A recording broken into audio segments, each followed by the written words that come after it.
Detention Oversight Board, August 28th, 2023. We want to welcome everyone to the meeting tonight, call the meeting to order, and we need a roll call to determine quorum.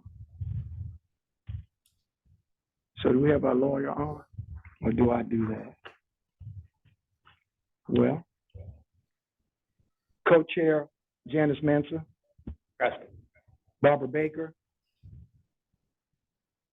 Here. Thank you. Mike Milton. Present. James Dom. Present. Hillary Stuckley. Present. Pam Walker. Thomas Lawson. Present. Onetha Lewis Walls. Onetha. We'll come back to her. Pam Walker, I see Pam on. Pam, you want to say present? There you are. I'm present, sorry. That's okay. So we do have a quorum. My report will be brief, and then we want to move into the commissioner or interim commissioner's report. We had previously scheduled Sheriff Vernon Betts to give testimony this evening, but because of the volume of material that we are trying to get through today, I contacted Sheriff Betts and asked him if he would be open to rescheduling, and he's agreed. One of the reasons I wanted to reschedule Sheriff Betts is because I think that his testimony would take up at least a good half hour, 45 minutes of our meeting. And so we'll look at rescheduling him, hopefully for the next meeting. I did have an opportunity also to speak to Jay Nelson from President Megan Green's office. As we indicated, excuse me, let me back up. I'm getting so excited that I'm getting ahead of myself. Janice would have never done this. Let's approve the minutes. Janice, why didn't you poke me or something? I knew you had it. All right. Can we get someone to make a motion to approve the minutes from August 7th? A motion to approve the minutes from August 7th, 2023. It's been moved by the vice chair. Is there a seconder? Second. It's been properly moved in second. Let's take a roll call vote. And I want to know, where's my secretary at? He's on. Janice, Yes. Bob Baker, Yes. Mike Milton, Yes. James Dom, Yes. Hillary Stuckley, Yes. Pam Walker, Yes. Thomas Lawson, Yes. Onetha Lewis Walls. With a majority, the minutes have been approved. And so with my report, as I continue, had an opportunity to speak to the chief of staff for President Green. They are moving forward with the amendments that we discussed with them, and they're looking at additional amendments to the ordinance that created our board and the COB. I do know that Alderperson Rasheen Aldridge, I believe he is on, and we want to just recognize him. He's on the call. He's one of the Alder people that's helping to usher these amendments through the board. I know that other Alder people have been contacted, and once we have a confirmation on their commitment, we'll bring that to the board. What Mr. Nelson asked is that in a couple of weeks, after they've had an opportunity to speak to other Alder people, that they would have an opportunity to come before this board in order to talk about what resolutions they are looking at proposing to the board. and we'll have an opportunity to discuss that with them in an open meeting. And then finally, I had an opportunity this morning to speak to Director Coyle, specifically regarding an update on the actions that transpired last week, the hostage situation, and the death of one of the detainees. So for the record, we did invite Director Coyle to this meeting and received notification from his staff that he could not attend due to a scheduling conflict, but he did call this morning. The update was just brief. There is a video. The video has been given to the investigating authority. Until the investigation is complete, that video will not be made available because it is part of evidence. As it relates to the young man who died while in custody, that is also under investigation. I made it clear to the director that this board does expect to send him an official letter requesting that information. We do understand that there is a process. The ordinance does restrict us somewhat, that if there is a pending investigation, there's only so much information that we can get. But I did reiterate to him that the board is very diligent about seeking transparency and accountability, particularly in light of these cases. And we're hoping that there may be some information tonight that will come up in public testimony, or that board members may bring up information, but that we are committed as a board to doing our job and to doing it as effectively and efficiently as possible. We don't have anything in writing from him, and I suppose we need to make sure that through our staff, we stay up to date on where the investigation is, so that once it is concluded, we can get the evidence and information that we need as a board. That's the update from me. I'll entertain any easy questions you may have, board members, and any hard questions, as usual, they go to Janice.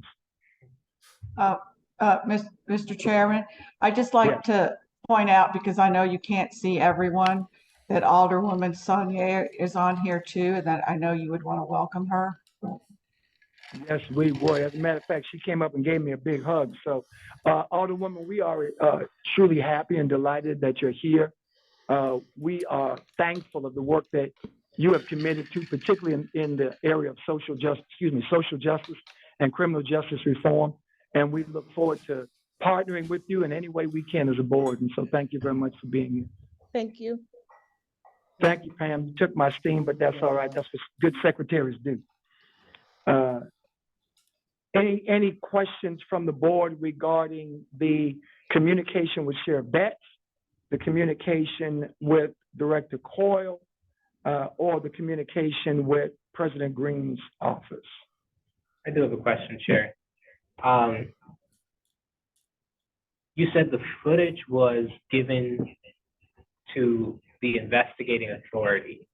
I was wondering who said that and who is the investigating authority that they're referring to? Director Coyle is the one that gave me that information. I would believe that any incident that takes place in the Justice Center, that the police would be the investigating authority, particularly as it relates to deaths. But I stand to be corrected by our staff. That's my understanding as far as the process. I did, in fact, get a communication from the St. Louis Police Department who advised that the investigation, it was a criminal investigation being handled by the Circuit Attorney's Office.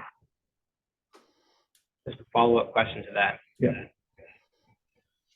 My understanding was that we, as an oversight board, are also an investigating authority for things concerning the jail. And I'm wondering, is there anything that establishes that there cannot be co-investigation? Actually, there's a provision under both ordinances that we cannot interfere with any ongoing investigations by the St. Louis Police Department when we're notified by the city attorney's office. That is a provision. And so we have received some notifications relative to pending complaints. And our protocol is to stay any further inquiries with respect to those complaints for 180 days, or unless and until we hear further from the city attorney, the circuit attorney, or whichever case is being handled by either. So I just want to be sure we're not able to investigate the death of the late Carlton Bernard, but we are able to continue investigating jail conditions that were happening before, during, and after his death. Certainly, the ordinance does provide for that type of oversight, Vice Chair Mensah.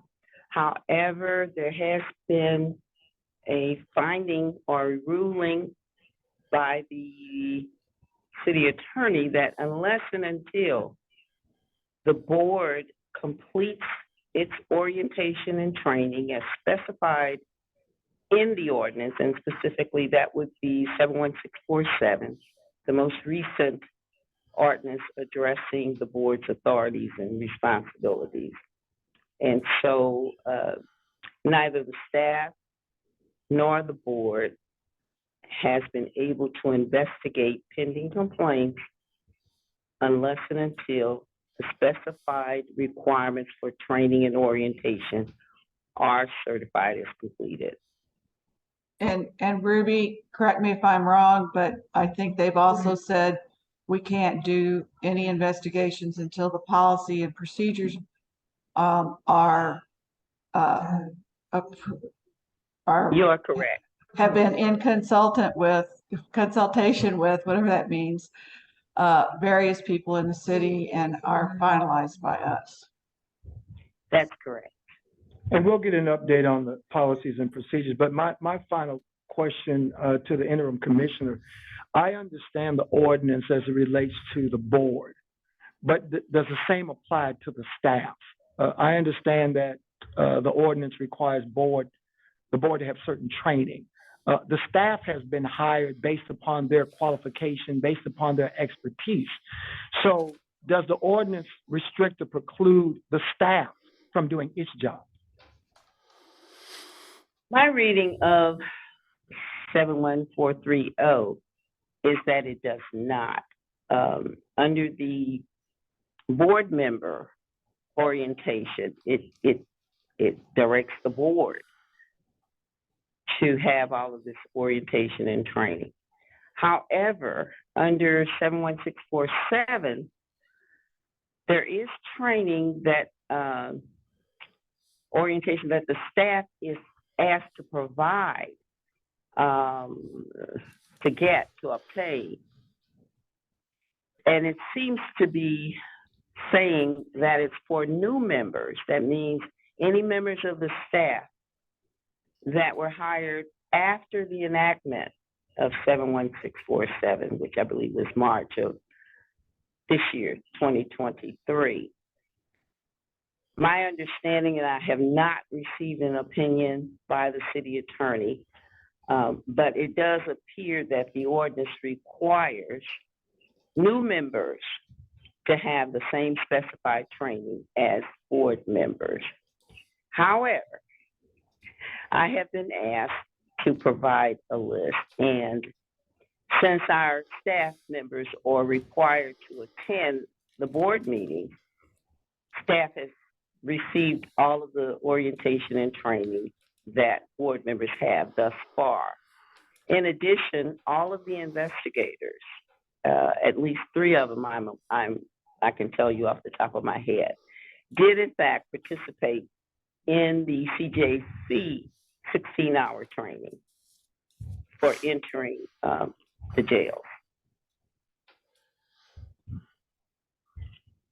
The concern I'm hearing from the vice chair and all of the board is that we understand. I think that we haven't acquiesced, but we're following the ordinance of that has been presented to us that created us. And so the training is moving on. Vice Chair, I don't think that it prohibits the staff from doing its job. And so if this board were to direct the staff to enter into an official investigation into the death of Carlton Bernard, or if the board were to direct the staff to begin an investigation as it relates to the conditions that precipitated the hostage situation, the board, I think that the board has that authority to direct the staff to do that. By the time the investigation is completed, I'm sure that we'll have our training. But would that be a problem per the ordinance if we directed the staff to do both of those things? Without the policies and procedures manual, we can't do anything, and neither can the staff. Gotcha. Also, I'd remind you of the section in the ordinance that prohibits any interference with criminal or civil investigations once we have notice. Do we have a definition of what interference is? Exactly. Well, the ordinance does not define it. However, once I get a notice, either from Chief Tracy's office or the city councilor's office or the city attorney's office, circuit attorney's office, I believe we have to comply. We have to comply, and it has been our practice thus far immediately to stay or suspend any professional standards inquiries that we're authorized ordinarily to do, unless at least for the 180 days prescribed in the statute. All right. So any involvement whatsoever is interference for 180 days. That's how I am construing it. I believe we have to take a more liberal approach to it as it relates to those investigations. So we're worthless. Oh, I'm not going to say that. I don't feel worthless. I do. I wouldn't either. I appreciate that. Thank you so much. In light of the information given to us by our interim commissioner, it seems as though our hands are tied as it relates to moving forward with our own official investigation into either one of those incidents. I'm hoping that when Sheriff Betts gives testimony to this board, listen, there's no shortage of incidents or problems in the CJC. There have been numerous deaths that have occurred that have been noted and reported. And so I don't think for a minute that we are worthless. I think that we need to begin to be a little bit more deliberate, knowing what we know on what investigations we move forward on. And so the chair and the board is open as we move forward to recommendations from board members as to where we go from here. Seeing that if we go into the interim commissioner's report, there is an opportunity to get an update on policies and procedures, so we should know where that is. And so I'll move now to item number 4. And then after that, we've already had a discussion and update on the hostage incident and the death of the CJC detainee. And for the sake of the agenda, after Hold on, Chair. interim, yes. I don't want us to move on really quick because I had a question on your first question, which was about Coyle. My question to that is, did he report any of the ongoing manners of the jail? There's articles and families left and right talking about the starvation, about the lockdown since then. Did he give any type of update about anything that's happening in the jail to this current moment? Outside of Absolutely not. Nothing. Did you ask? Yes. And what did he say? What was his exact words? There is investigations that are taking place right now, both internally and externally. And that was the extent of our conversation.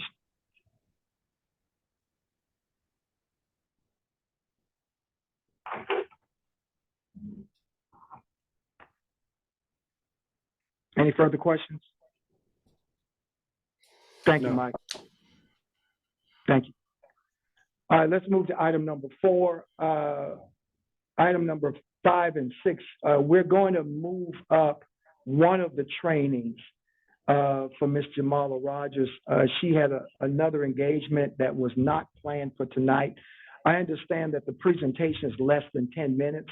And since we've had a discussion on item 5 and 6, if there are no objections from the board, we'll move Ms. Rogers there, and then we'll have public comment. So right now we'll yield to the interim commissioner.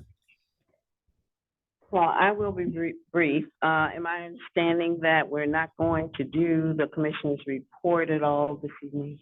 No, it's on you now. Oh, Yeah, we're on okay, I'm item number 4 is you. okay. Then I will be brief, but there is one action item that I'd like to report to the board, asking for approval of the division's case management system. You may recall at the last meeting, the board received a presentation from Walker Hamilton of our technologies office. And hopefully you'll remember what that looked like. That management system was created to work interactively with our complaint form that is now electronic. So I would ask at this time, Chairperson, if you could request a motion for approval of that case management system. Most of us were on the call when that presentation was made. Is there a motion to approve the division's case management system based on the recommendation of our interim commissioner? I have one question first. Let's get the motion and then we'll open it up for questions. I move to approve. It's been moved by the co-chair, seconded, I think, is that the secretary seconded? Yes. Okay. Moved by Janice, second by Pam. Questions? We had a motion that a couple of changes be made to what we saw at the last meeting. Did those changes get made? They did. Okay, thank you. Any other questions on the motion? Let's do a roll call vote. Those in favor of the motion, co-chair Janice Mensah, Yes. Barbara Baker, Yes. Mike Milton, Yes. James Darm, Aye. Hillary Stuckley, Pam Walker, Yes. Thomas Lawson, Aye. Onitha Lewis Walls, Hillary Stuckley. We have a majority, motion carries. Next to that, update on policy and procedures. I had hoped to have heard back from Ms. Barton regarding those policies and procedures before today. I did not receive an update as yet, so I have to conclude that they're still under consultation by the relevant stakeholders. My Okay. my understanding is that it has been sent to the last stakeholder prior to coming back to us, and that is the personnel department. So it has been sent to the personnel department for their review. I believe that they are the last stakeholder to review it and make recommendations to it, and then as part of the process, it'll come to us. Well, it's good. That's thank you. Thank you for that. I had not received that information. Well, you know that people need to make sure they follow protocol.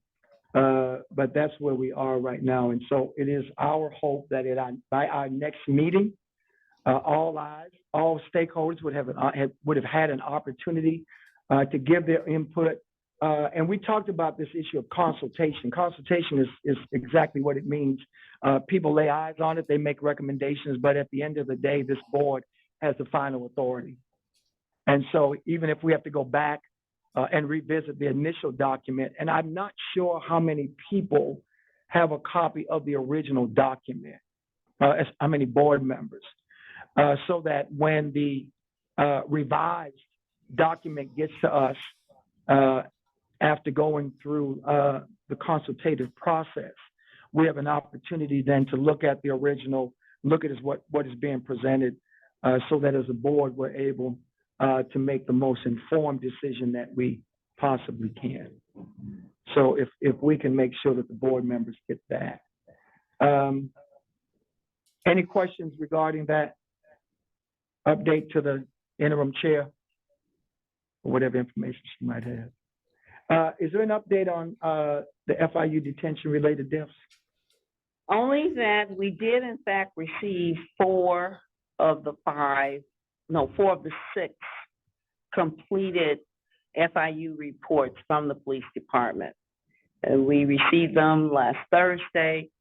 Staff has undertaken a comprehensive review of those, and now that we have approval for the use of the case management system, the plan is that each of those complaints will be entered into the secure section of that system, and the staff will proceed with identifying any additional follow-up questions that we will have to corrections primarily relative to each of those systems. So that's the extent of the update that we believe we can provide at this point, and that concludes the commissioner's report.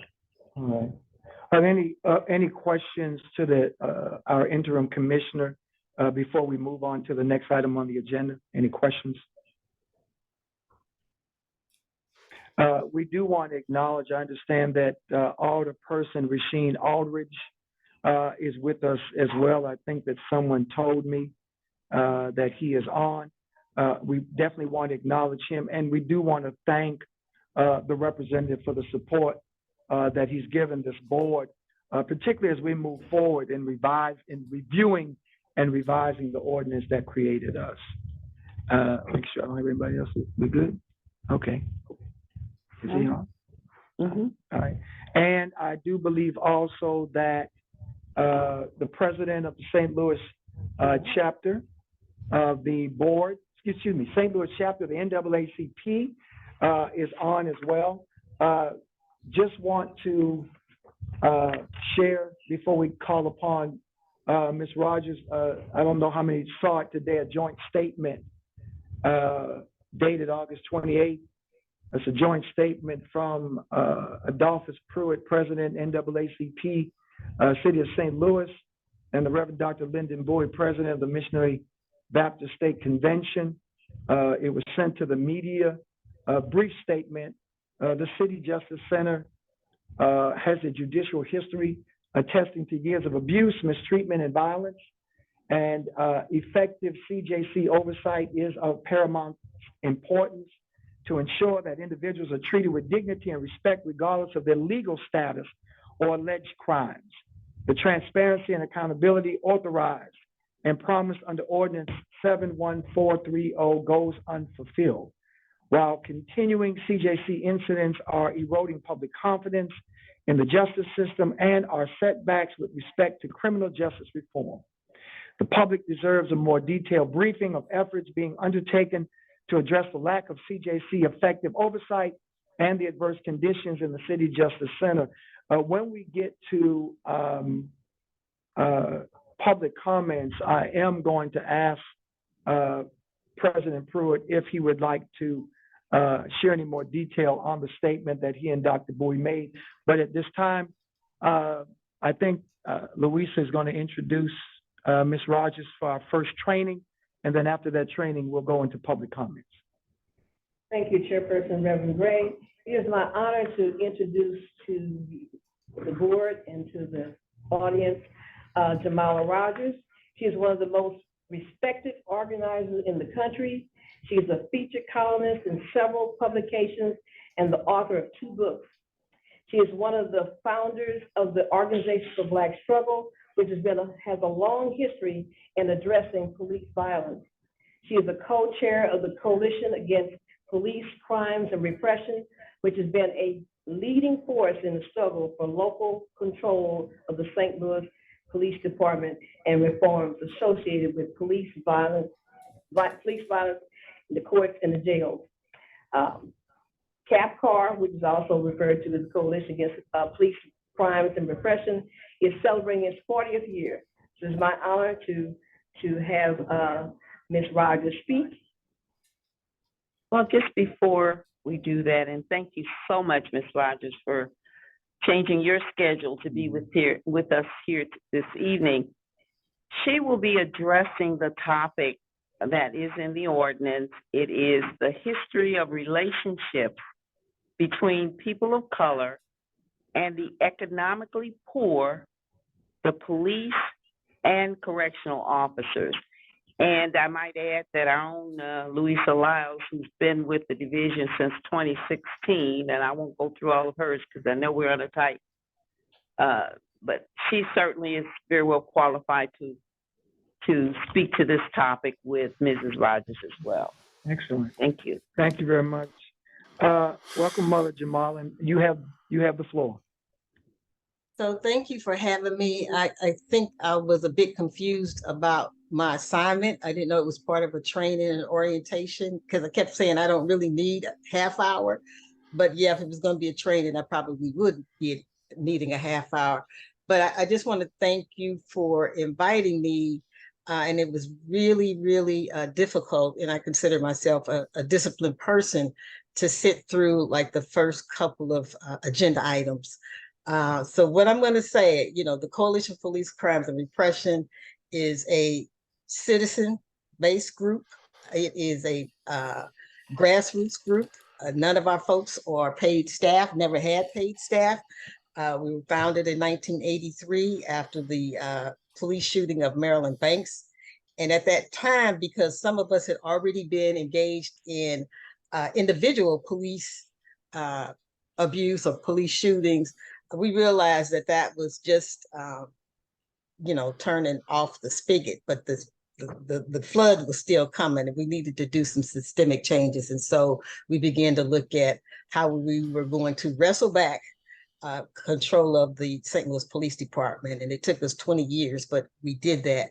But I really want to jump forward to the laws, because I think one of the things that CAPCAR did well was when we got ready to rally people around the laws, which later become ordinances, we wanted to make sure that they understood what was going on, why it was going on. And so there was always massive education campaigns that were going on around, the COB, the FDOB, the local control.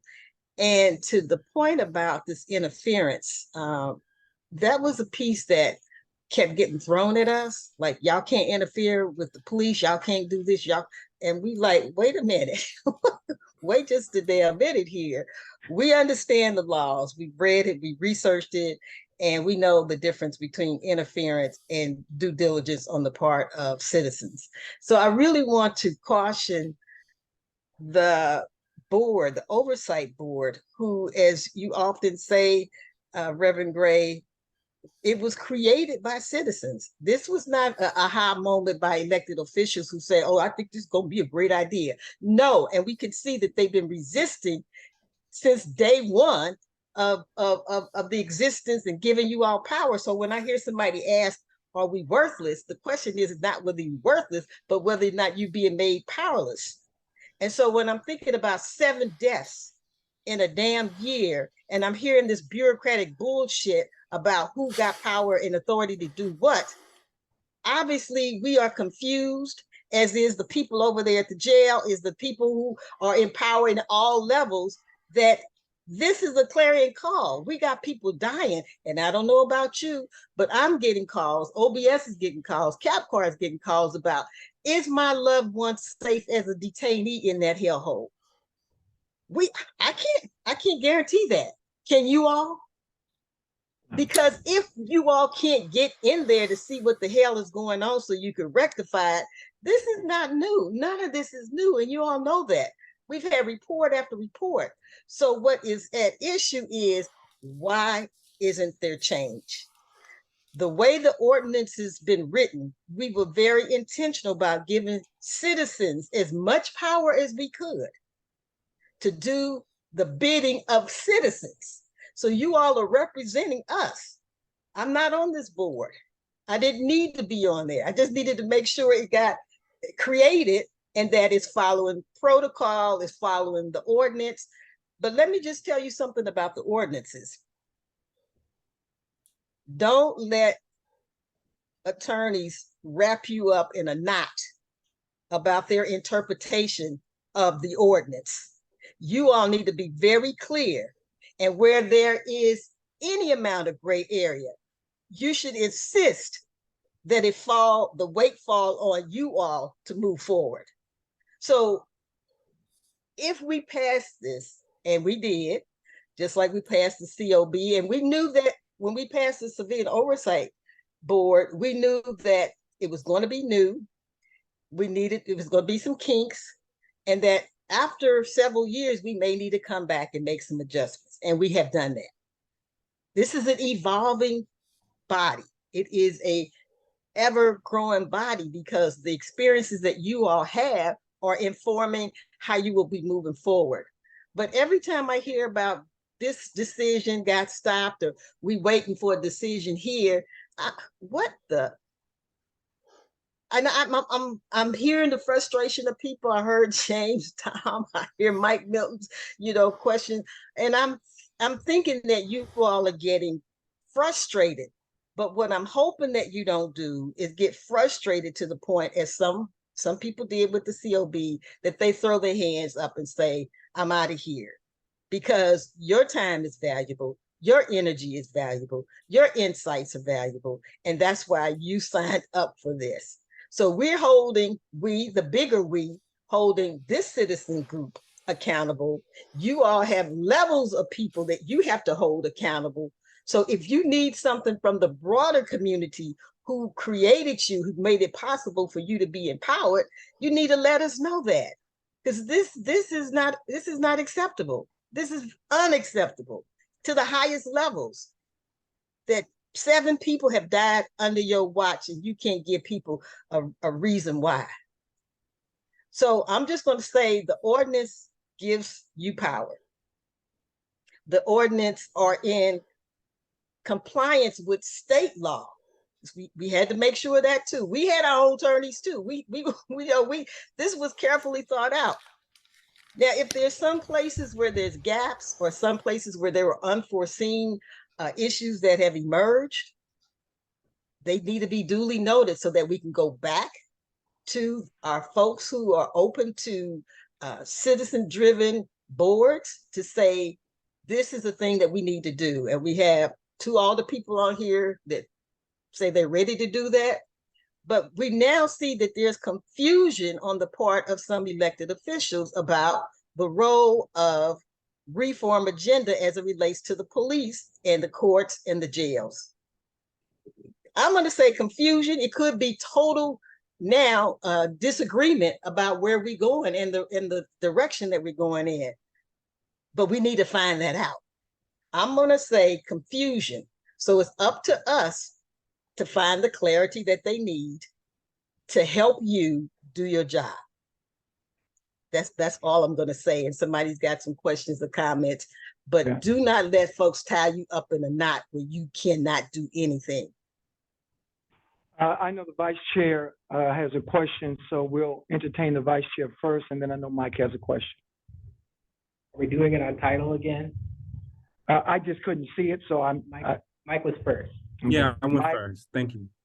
You're welcome. Mama Jamal, I just want to say thank you so much for that sentiment, the passion about it. My thought was that we were moving very quickly through this agenda, but I had a couple thoughts or questions about like why, and you raised this so beautifully. Why are we leaning on the most restrictive interpretation of this ordinance? This ordinance is not as restrictive as it is being made out to be, and it's making us be handcuffed to a lot of what the rigmarole that they're putting around in order to distract us from getting information that's necessary in order for us to do our job. And so I think there's a real question and urgency and responsibility to the community that we push and that we fight. And there's also responsibility to our mayor, right? And you asked the question, what do we need from y'all? We need y'all to join in on the demand to fire Jennifer Abdullah Clements. She needs to be gone. This is an intentional effort to stop information from coming out of that jail, an intentional effort to stop her from being accountable for how that jail is being ran. And so we need the community to fight with us. And we've been fighting, we've been talking about this for almost a year now, about all of the obstruction, all of the lack of communications from the administration, the lack of communication about the updates on the jail. We've been talking about this for a year, and we have not gotten any farther from this point on. So I want to say thank you. And we need the community to get behind us, specifically on the demand of firing Jennifer Clements Abdullah.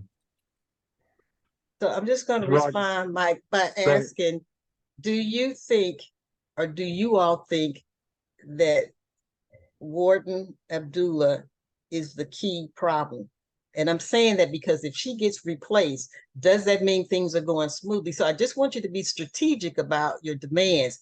I know something's going on with her and her lack of leadership for true, but replacing her may not necessarily get you what you need. I'm just making a note of that. Before we go on, and let us keep in mind that this is a training, but I'm not going to dictate or try to mold any questions or comments that board members have. And so I want people to understand that, yes, this is a training, and out of this, questions will come up from board members, and all board members are more than welcome to ask whatever question or make any comment they wish while they are involved in this training. So nothing is going to be regulated. So I just want to make sure that everybody understands that. Janice, you had a question and or comment as it relates to the training. And then I think, Pam, you have your hand up as well. So Janice and then Pam. Yes, two things. One is very directly related to the training. The other is about the vigil.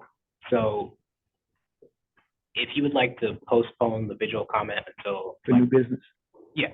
Okay. So I'll do the one directly related to the training. Thank you, Mama Jamala. Very great training. I wanted to add some numbers in for people who respond to numbers. This is from the St. Louis-mo.gov website. They had like sections on equity and inclusion. So the section on incarceration, they looked at the rate of defendants given custodial sentences from the 22nd Circuit Court per 1,000 adults. And they have an equity score, so an indicator score represented on a scale of 1 to 100, 100 representing that there's total racial equity, no racial disparities in outcomes. Our score for St. Louis is 26, and it's highlighted in red, to be clear. And this 26 shows that Black adults are 4 times as likely to be sentenced to incarceration as white adults in St. Louis. So I just wanted to highlight that the city's own reporting speaking to racial inequity in our specific city. I also wanted to mention that with that in mind, and speaking of the recent mortality rate, or just the mortality rate for the last 16 months that Mama Jamala also brought up, compared to the national average, and this is Department of Justice statistics from 2019, their latest data, our CJC jail has a mortality rate over 6 times the national average.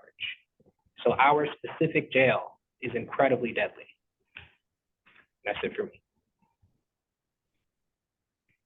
Ms. Rogers, would you like to respond to the statement? I know that we're talking about the relationship between Black and brown community.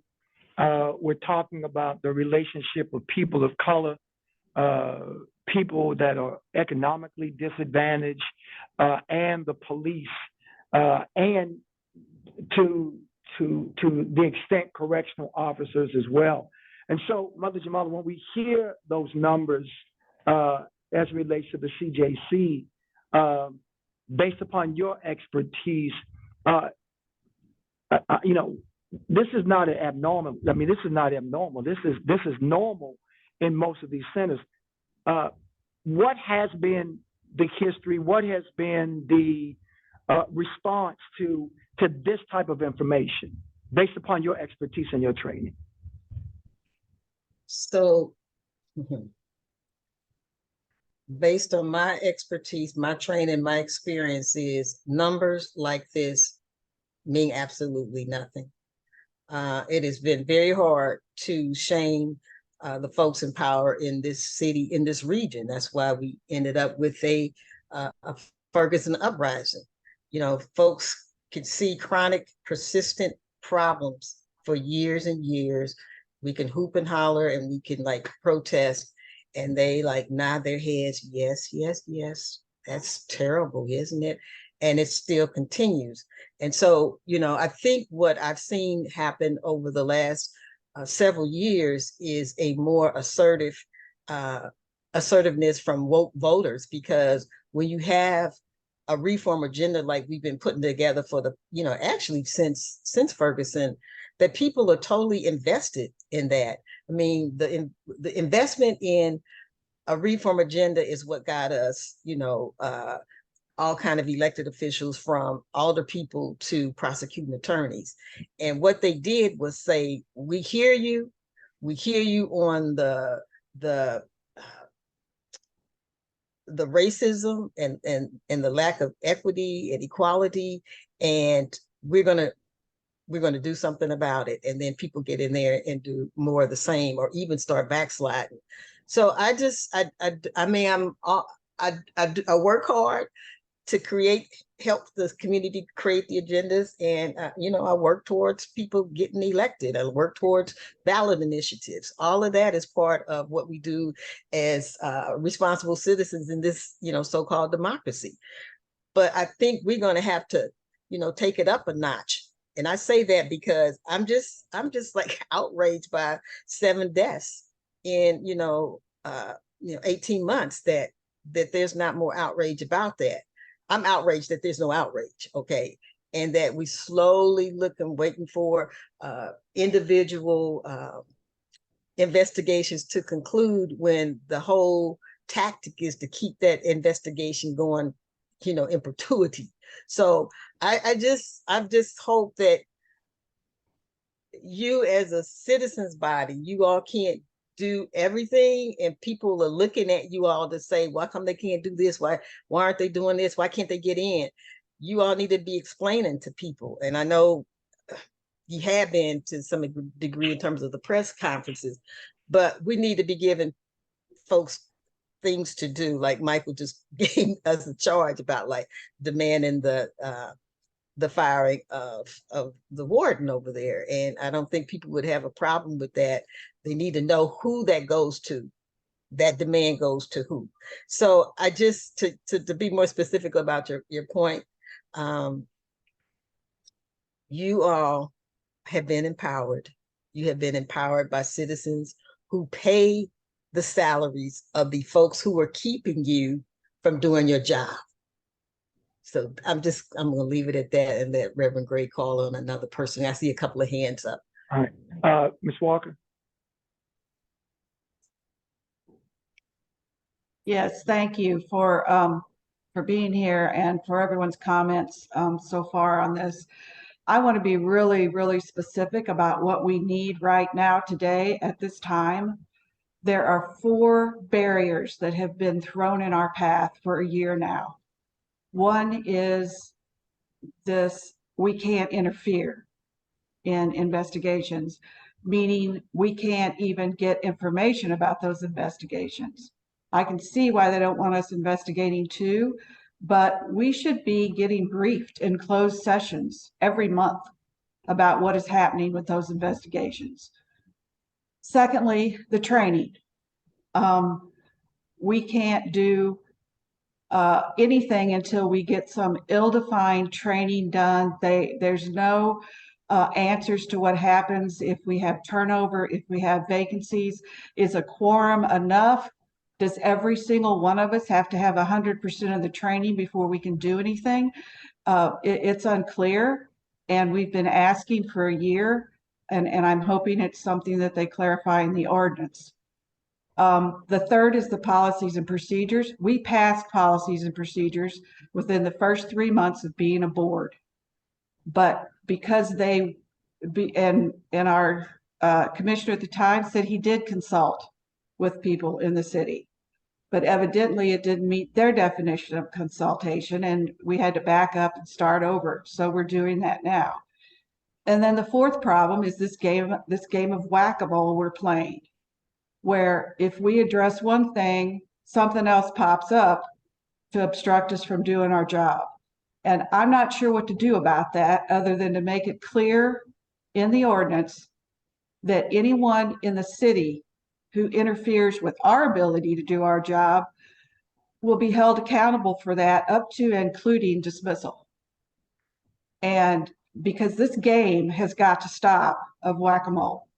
We've been given three barriers, and we are in good conscience working through those as hard and fast as we can.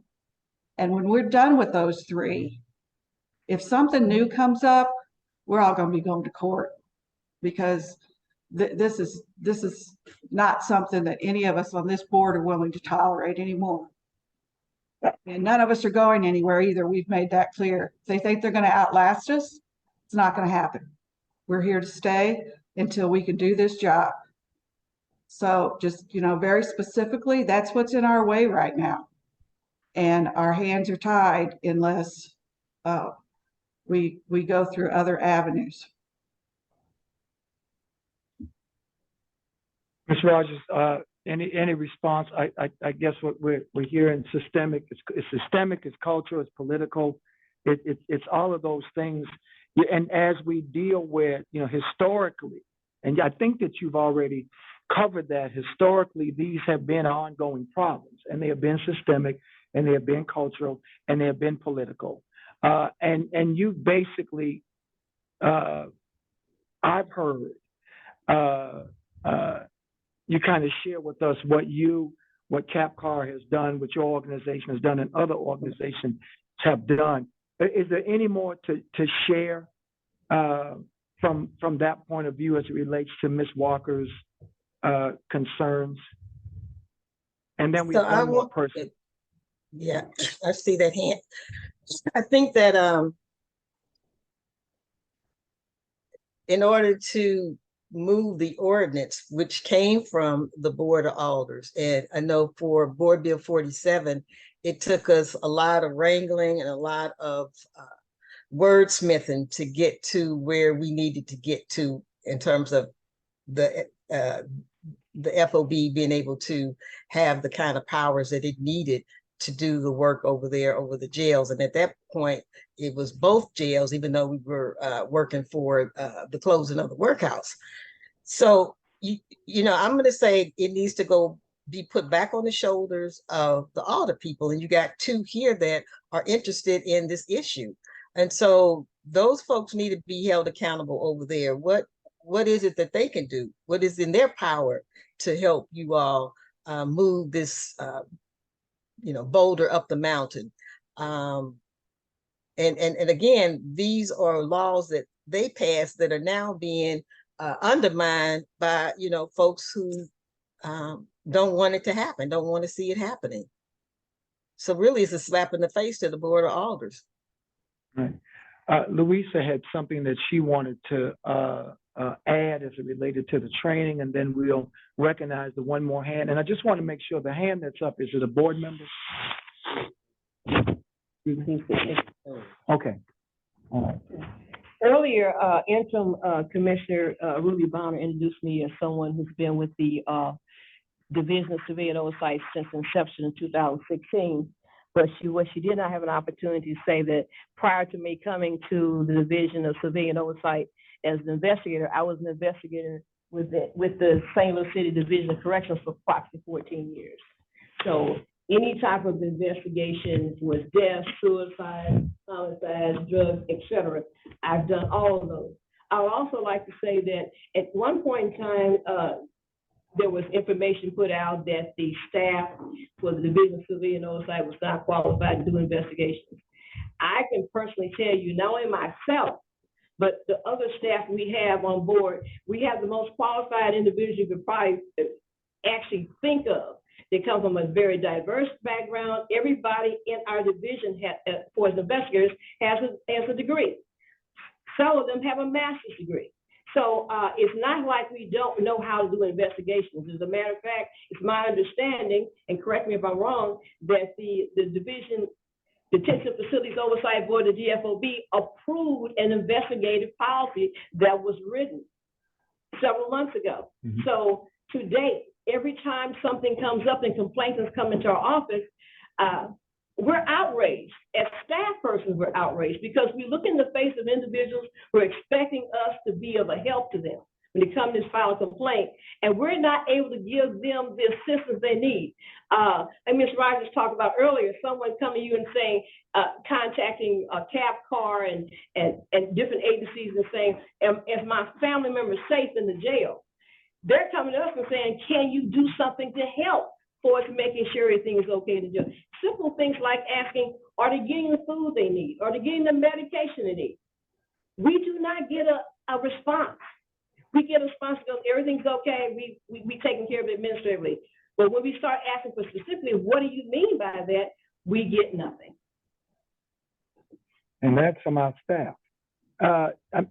Ms. Rogers, before our last board member asks you a question, I mean, when you have board members and staff, when you have staff who are qualified, if we talk about this relationship, what does that do to the supposed integrity and credibility of the ordinance or the entity itself? Well, I think that's going to be up to you all, because I think you have to protect the integrity of the ordinance, and that, you know, by any means necessary. That is what created you. That's what you all are committed to. And I heard Pam Walker loud and clear that, you know, if they think they're going to outweight you, weigh you down, undermine, wait you out, it's not going to happen. So I hear the determination. So I think what you need to do is to really assert the fact that you're going to get some answers, even if it means you all have the meeting right down there in front of the jail, so that people could hear some of the comments that are being made. You know, it needs to be, we just need to take this to another level. And I'm thinking that all the people can help do that. But this thing about not getting answers is unacceptable when you've had 7 deaths. And 7 is a very spiritual number, and we don't need to have 8. So how do we, in an urgent, thoughtful, and humane way, give our communities answers about what's going down in there?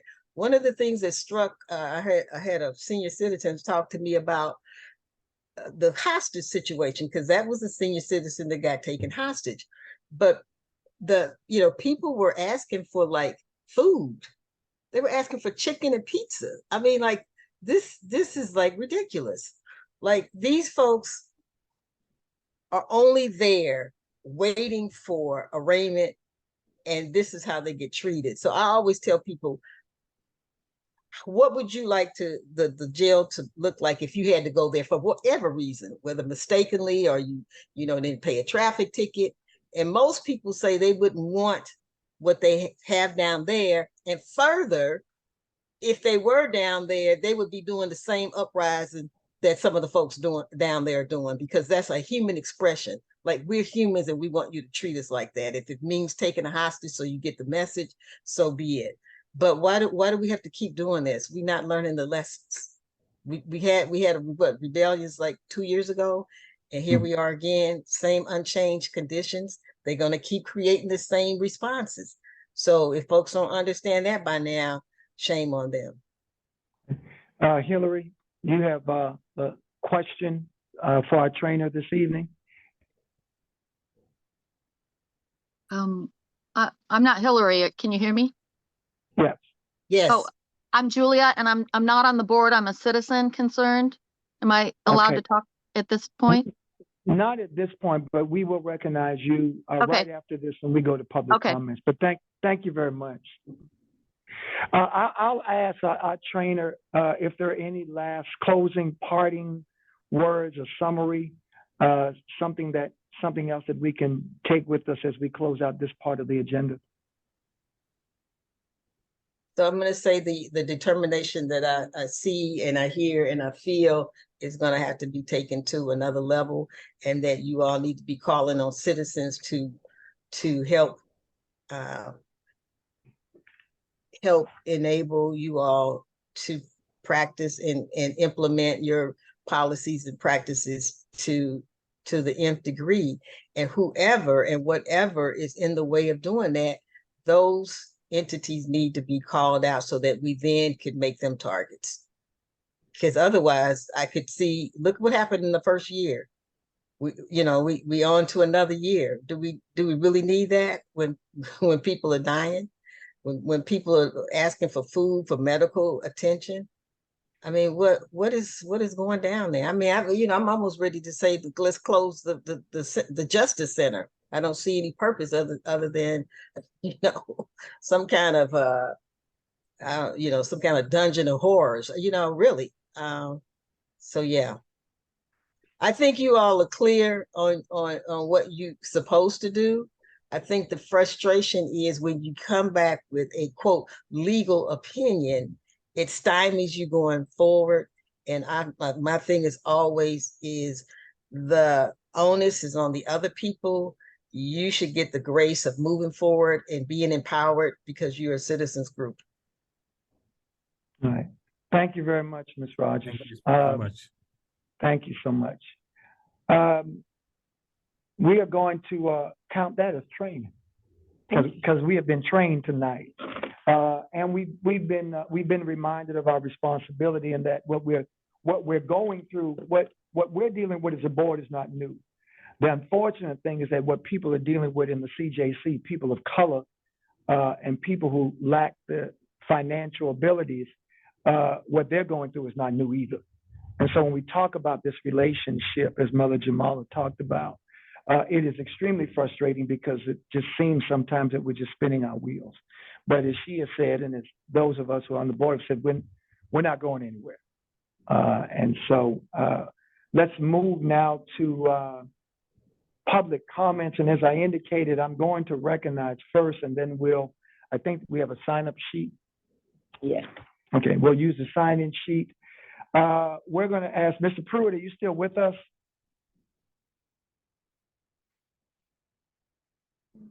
Yes, I'm here. Just wanted to give you an opportunity. I did read the joint statement that you and the president of the Missionary Baptist State Convention of Missouri issued today. I just want to give you an opportunity if you had any additional comments on behalf of both organizations as it related to your statement. I think I'll say this, Mr. Chairman, members of the commission, was that, I've been a little confused as to how we as a task force, which you were a member of, Pam was on there, and we were able to get more information as a task force than it appears you are able to get as a commission that was approved by ordinance. It makes me wonder if we need to appoint you all as a task force. And because it appears that the task force, the terminology of a task force does not tie your hands as much as they seem to be right now. It's clear for us as this, Dr. Bowie, myself, I think Jamala mentioned it, we getting tons of calls from family members who have someone within the justice system. And they are concerned, they are worried, they are getting all sort of information from out of there as relates to the conditions and things of that nature. And I just think that between the administration and this commission, there has to be a way to provide the public with some sense that these things are being seriously looked into, and there is some information that is forthcoming that would determine what is going on and what is not. And right now, people don't believe that is going to happen. They don't believe that it's coming from you guys. They don't believe that it's coming from anyone. And they are frustrated, and they're angry, and they're concerned. It appears to me that at minimum, I don't know what happened, but the relationship between the commission, the correction facility, and the public safety department overall could be one of trust, where at minimum, the type of briefing that you need in order to have a better understanding of what's going on is possible. And where do people who really have concerns, they are as confused as a lot of other folks. Who do we tell that to? We can't tell it to the commission because the commission is stymied, for at least publicly. That's the perception, and that's what's being put out there. And so they have nowhere to turn. And so they turn to us, they're turning to the church, and we have to find some way to give the public something, some information to move forward. And I'll close by saying this, and we wrote, there's a long judicial history related to the jail. We can go back to Federal Judge Clyde Cahill, some of his rulings. We can go back to the ACLU and some success with its rulings. We can go back to any number of the lawsuits that have been filed by the Arch City defenders and any other entity. And all of it, and they were successful. A lot of those were successful and resulted in federal orders or other orders that required the jail to act. All of that, so everything that we're hearing, all of it cannot be untrue. There's a history, there's a judicial history that is there, is in the record. And Mr. Chairman, I will close by saying this. This is what's so ironic. During the slavery and the freedom suits in the courts, when slaves freed sued for their freedom, the judges issued order to the slave owners and told them, you bet not touch them. You better not harm a hair on their head. They were safe. The courts made sure that slaves were safe from retaliation from their slave owners when they filed a suit within the courts. And so we're going to ask the courts now is, why is it that the 22nd Circuit, the district, was able to protect folk up under their tillage as the courts, and they've not been able to do it now?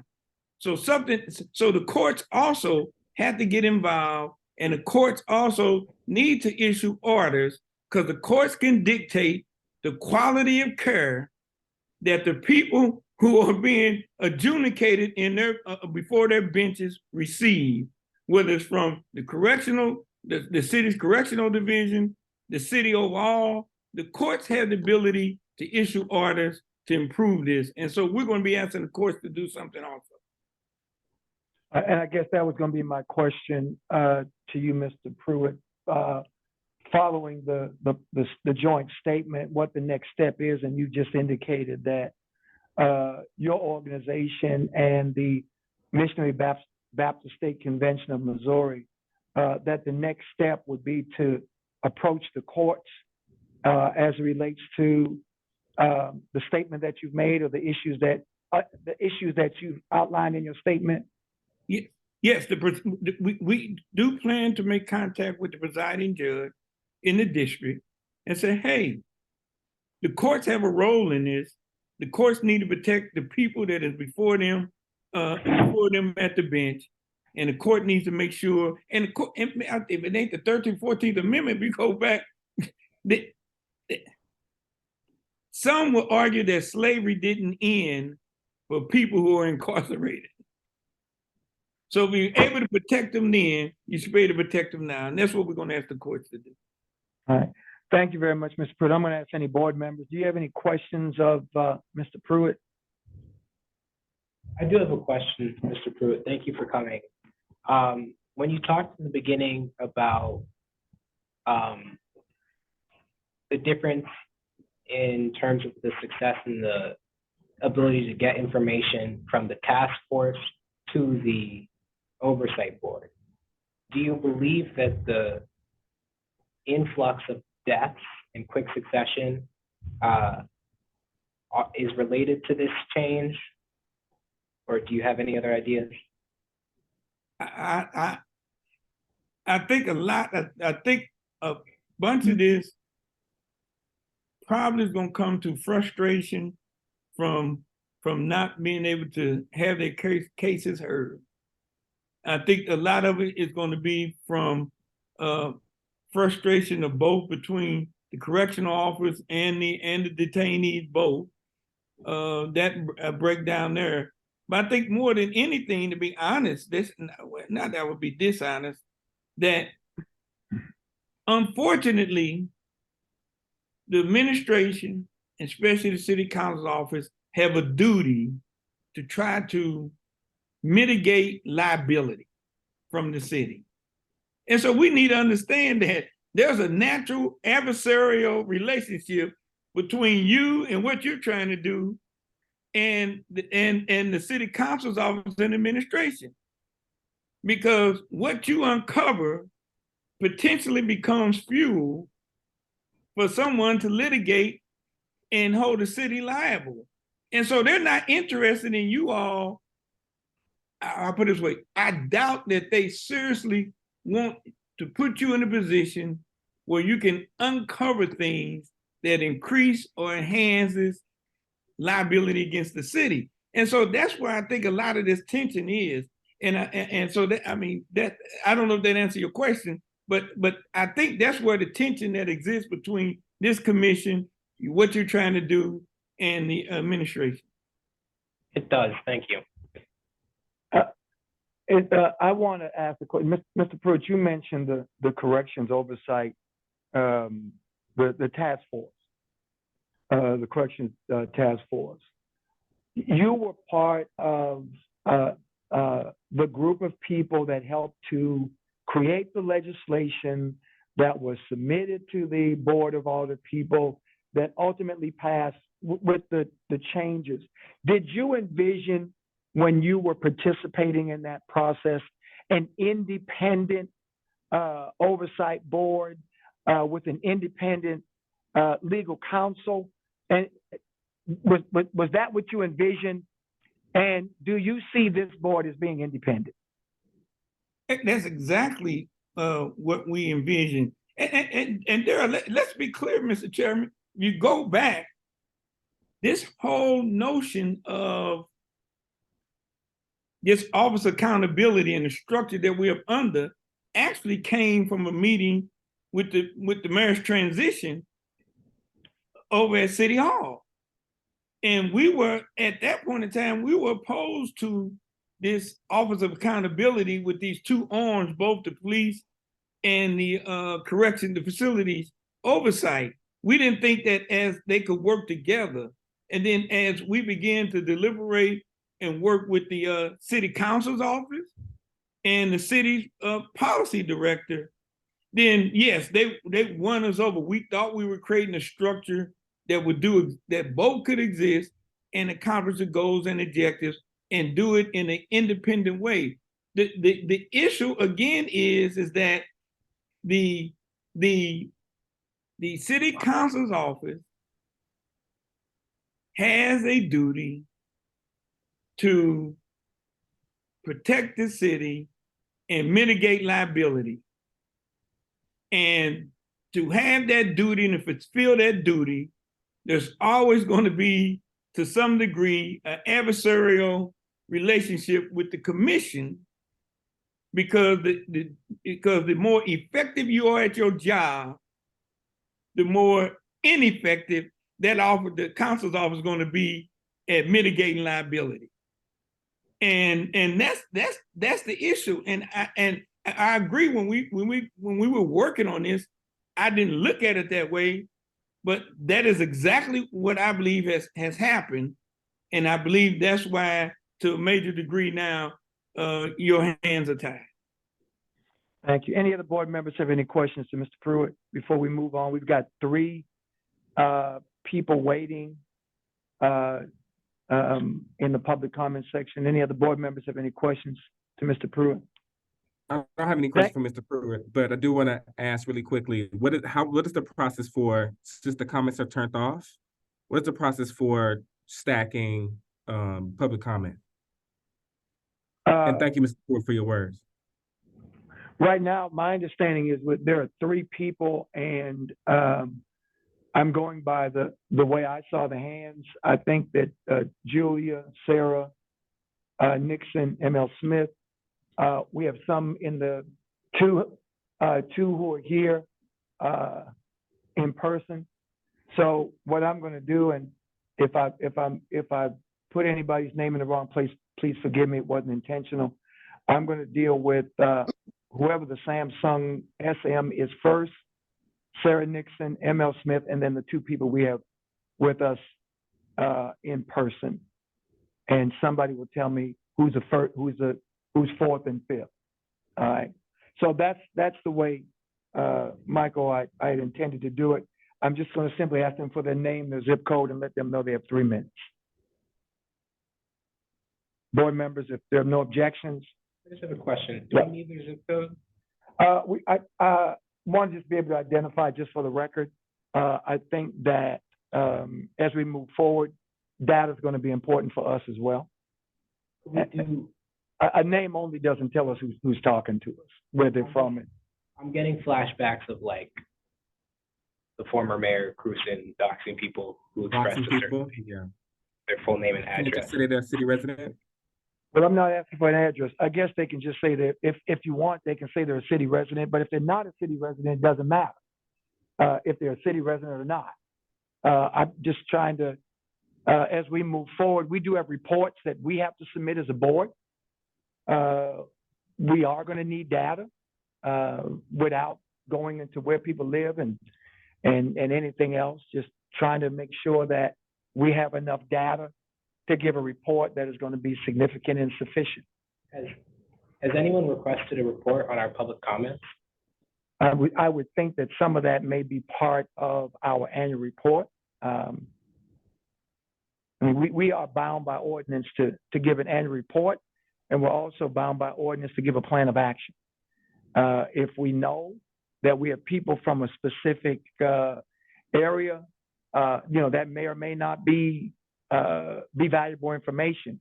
I mean, I'd rather have information and not need it than need it and not have it. But if the board has a problem with it, I don't have a problem with yielding to whatever the board decides. I'm not fixed on anything. I would be strongly against people having to identify themselves by their real name and or their zip code. I'm going to overrule the real name part. I think that we want people to say who they are. I don't have a problem with yielding to taking out the zip code part, but if we're going to document, this is public comment, and I don't think there's any other public entity in the city that doesn't at least ask for a person's name. So I'm going to overrule that part, but I'll yield to the vice chair. We won't ask for zip code. We'll cut it in half. Okay. All right, thank you. All right, so Samsung SM, would you please state your name and once you start? Julia. I'm sorry. Your last name, Julia? Oh, Julia Schlegel. Okay. You have 3 minutes, Julia. Okay. Thank you guys for what you do. Thank you, Jamal, for your outrage. I was feeling the same. 6 times the national average of deaths is something we really need to take seriously. It could be our sons, daughters, or any of us. And 7 deaths in a year is just like crazy. When I heard about Carlton's death en route to the hospital that they still haven't given us any reason for, I was alarmed. I've been reading about them being deprived of food and water and showers and being on lockdown for 23 hours. Those are inhumane conditions. I think that the Human Rights Campaign and the United Nations actually have laws that don't allow that to happen anywhere, you know, and that maybe, I don't know if there are other cities where the citizens oversight is actually working yet. I don't know. I'd like to believe that there is. I know Camden, New Jersey, and Philadelphia at least have had some effect on police reforms. And I want to look into that to see if there's something we can use as a guide, because they're doing everything they can to prevent us from having the transparency that we very much need. 6 months to be able to even know anything that's going on or have access to the evidence is way too long, in my opinion. I think it's dangerous. People are dying. There were 2 suicide attempts in the past week or month that were also listed as a result of the starving. As far as I've been looking, there are videotapes of detainees being maced in an enclosed area by the people in charge, and it's just not okay. I mean, it never was, and it isn't now, and I think it's actually getting worse. And the fact that we don't have anyone in law enforcement at any level, not even the mayor, but just in law enforcement, the federal level, the prosecutor's office, anybody who not only is overseeing and investigating, but charging people or, holding them accountable. And I liked what Pam said about holding anyone accountable who gets between what you guys are tasked with doing and, protecting innocent people, and deliberately uses some sort of CYA or some sort of bureaucracy to prevent you from doing your jobs. And I wondered if there was I wondered 3 things. One, if the Department of Justice Civil Rights Division, Kristen Clark, might be able to come and help urge the city to take us more seriously.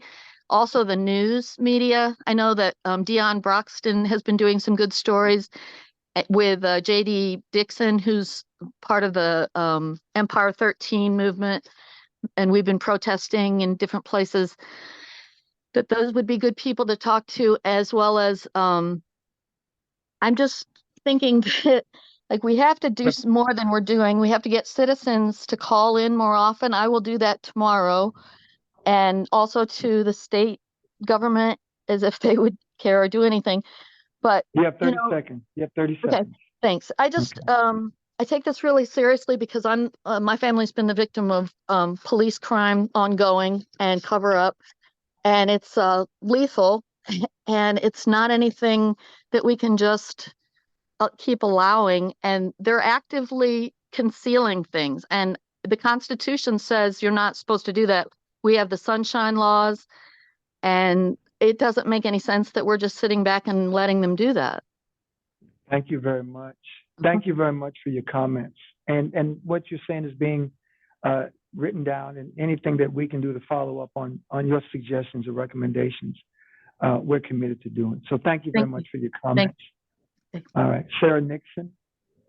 Are we able to respond to public comments? Well, if we allow all board members to respond to public comments, I don't know. What's your pleasure? I mean, we can. We can do that. We can do that. Board members, Sarah, I'm sorry. Give us just one minute, and you're next. Board members, any comments? I do have a response. Okay. Julie, one thing you mentioned were human rights violations, according to the United Nations. I couldn't find it online, I just looked it up, but I also believe that a human rights violation is using chemical warfare, whether it's on other nations or on your own citizens. And I would say that the CJC's liberal use of mace is certainly a human rights violation, at least in my eyes. And then on the topic of reporting it to the state level and to the federal level, I have not found success with that.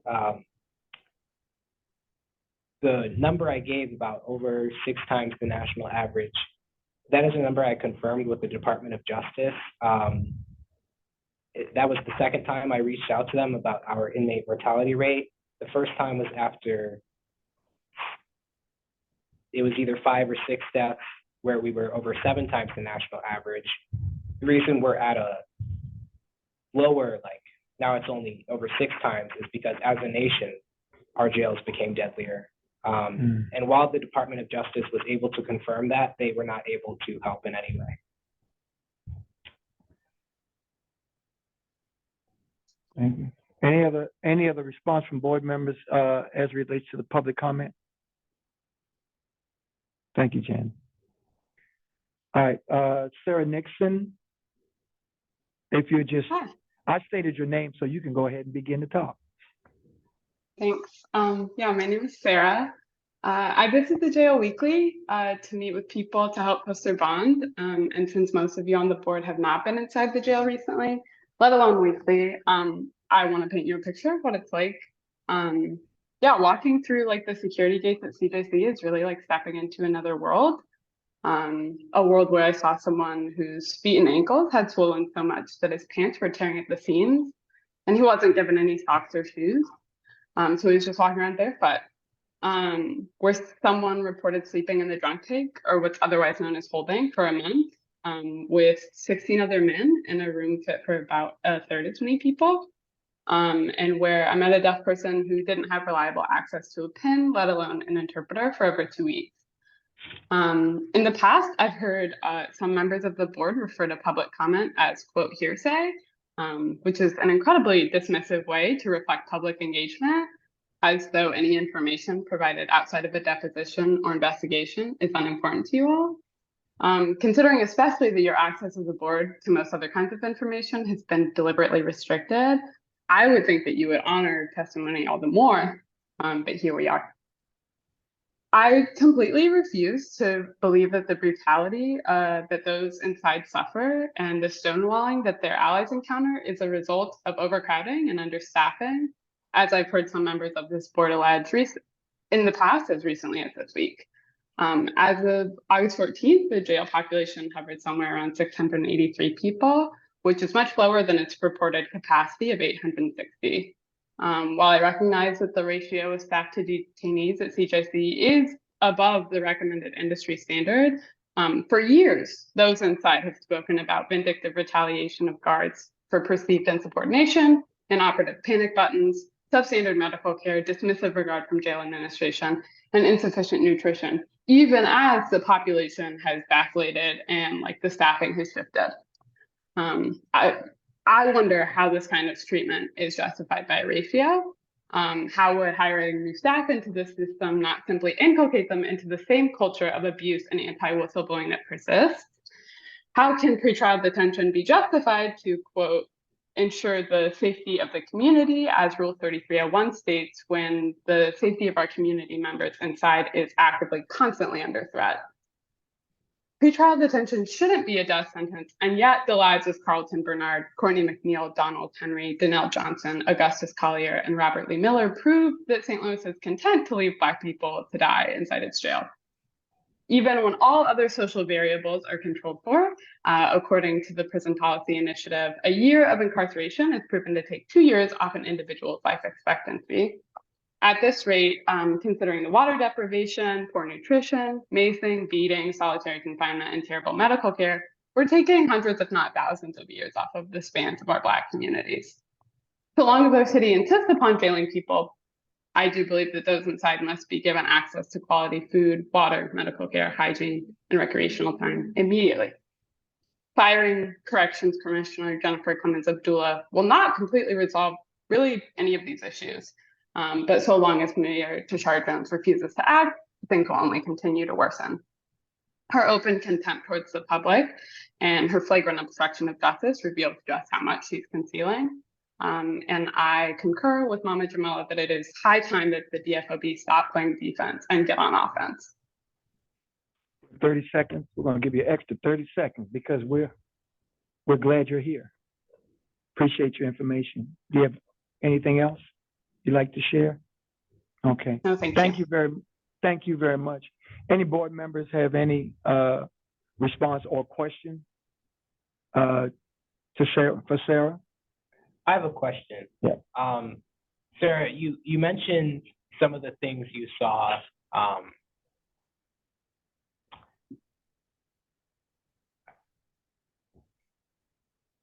I'm wondering how much you're able to see with the position you described. I'm not sure. It sounds like a volunteer position. That's correct, volunteer? That's the way that the jail regards me, yeah. Okay. Are we able to volunteer in that same capacity? Because it sounds like you've seen more than I have. I don't see why not. Yeah, I sort of, to speak, I think, a little bit more to your question, I have access to a social booth and not a professional booth as like, you know, staff of the police department or an attorney or like certain positions may be given access to. So I go to a social booth, which is like the same kind of booth that, you know, loved ones also like access when they go to see somebody. And that doesn't require training. It did require training for me, but if you, for example, or any member of the board got on somebody's list, you would also be permitted inside. There are like certain restrictions on people who can be given that sort of access, but I don't see why some of you wouldn't be able to sort of jimmy that. Is there a way I could contact you about this? Yeah, for sure. You could just, if you could email me. I feel like you probably don't want to say your information on this. Yeah, No, definitely. yeah, I can get your email from, yeah. Okay. I'm sure if we don't want zip codes, we don't want emails. So. I was going to give mine out, but I think we can get it. All right. Yeah. Thank you very much. And I do want to say this on behalf of the board, and I heard that clearly. You know, as we began as a board, so there was a lot that we didn't know collectively. Everybody brings their own expertise, you know, and so when you've heard from whomever that some board members may have felt uncomfortable with taking public comment and using public comment as testimony. I think some of us just wanted to make sure that if it's testimony, something that we're going to use moving forward, and I think it may have just been for some folk just the words, and so I think that you used a quote, but here we are. As chair, I want to say, and here we are. In spite of the evolution that Mother Jamala talked about, I think as a board we're evolving, and so because of you and folk like you who continue to come and help to educate us and inform us and share with us, we're evolving too, and so. And here we are. And so thank you very much for being here with us. And don't give up on us. Some of us, we're evolving. We're trying to figure it out too. So thank you very much for your comments. They're extremely valuable. It suggested that maybe we switch. I know ML is on, but we want to switch to somebody in person. So who would be the first in-person person? I have no clue. Come on up here. Mike. We're going to get a podium or something in here. Okay. Come on over on this side. Maybe that'd be easier. There you go. Well, there's that camera. Yeah, because that camera's behind you. That's why I suggested you come over here. Actually. Have a seat. Have a seat right there. That's okay. I got it. Have a seat right there. That's going to be the public comment seat. All right. I'll keep it warm. Hold the camera together. Yes. Okay. So my name's Amy Bryan, and I am the co-director of the MacArthur Justice Center, which is a local civil rights law firm that the board might be aware is one of the attorneys of record in the lawsuit against the city jail related to the use of mace and deprivation of water there. I have three things I want to point out. One is Well, public comment might not be testimony under oath, but we have testimony under oath. In the lawsuit and public filings in lawsuit, we have dozens of declarations from people who are confined at that jail and have endured torture. And calling back to Mrs. Rogers' comments, you know, when are we going to listen to the people who are living through these experiences and actually step up and take action to protect them? Two other points to make. One is that actually the United Nations is already aware about the conditions at the city jail. Last summer, one of our attorneys, Shubert Ori, attended their convening of the Committee for the Elimination of Racial Disparities. And our group, along with our city defenders and St. Louis University, submitted a report about the excessive use of mace at the jail, and of course the racial disparities in the use of the chemical agents because of the disproportionate incarceration and detention of Black people and people of color. And I pulled it up on my phone while I was sitting here because the UN actually came out with a recommendation telling the state of Missouri and the city to take concrete and effective measures to eliminate racial disparities and to restrict the use of chemical agents, mace, pepper spray at the jail, ensuring that its use doesn't have a disproportionate impact on racial and ethnic minorities. So the UN is aware of how the city of St. Louis is treating people who are detained at the jail, and they've already condemned it, essentially. And then the third point that I'll make, and even though I'm a lawyer, I'm not here giving legal advice, and I agree not to let lawyers tie you up in knots. But my reading of this non-interference clause of the ordinance is actually not that restrictive. It says that you shall not interfere with any criminal investigation or civil investigation. You have to be notified not just that an investigation is ongoing, but that you're conducting a parallel investigation or whatever would somehow interfere with that investigation, which I don't think is a given. And then it says, well, if in fact it will interfere, then there are different things you can do. One of them is staying the investigative activity for up to 180 days, but that's not the only option. Y'all have subpoena power. You could still subpoena records. You could still, as I think it was Ms. Walker talked about, you know, why not get briefings, even in closed session about what's going on. I mean, I could imagine a number of ways that y'all could push for access and information and investigations without interfering, you know, with the police department, circuit attorney, whoever's conducting it.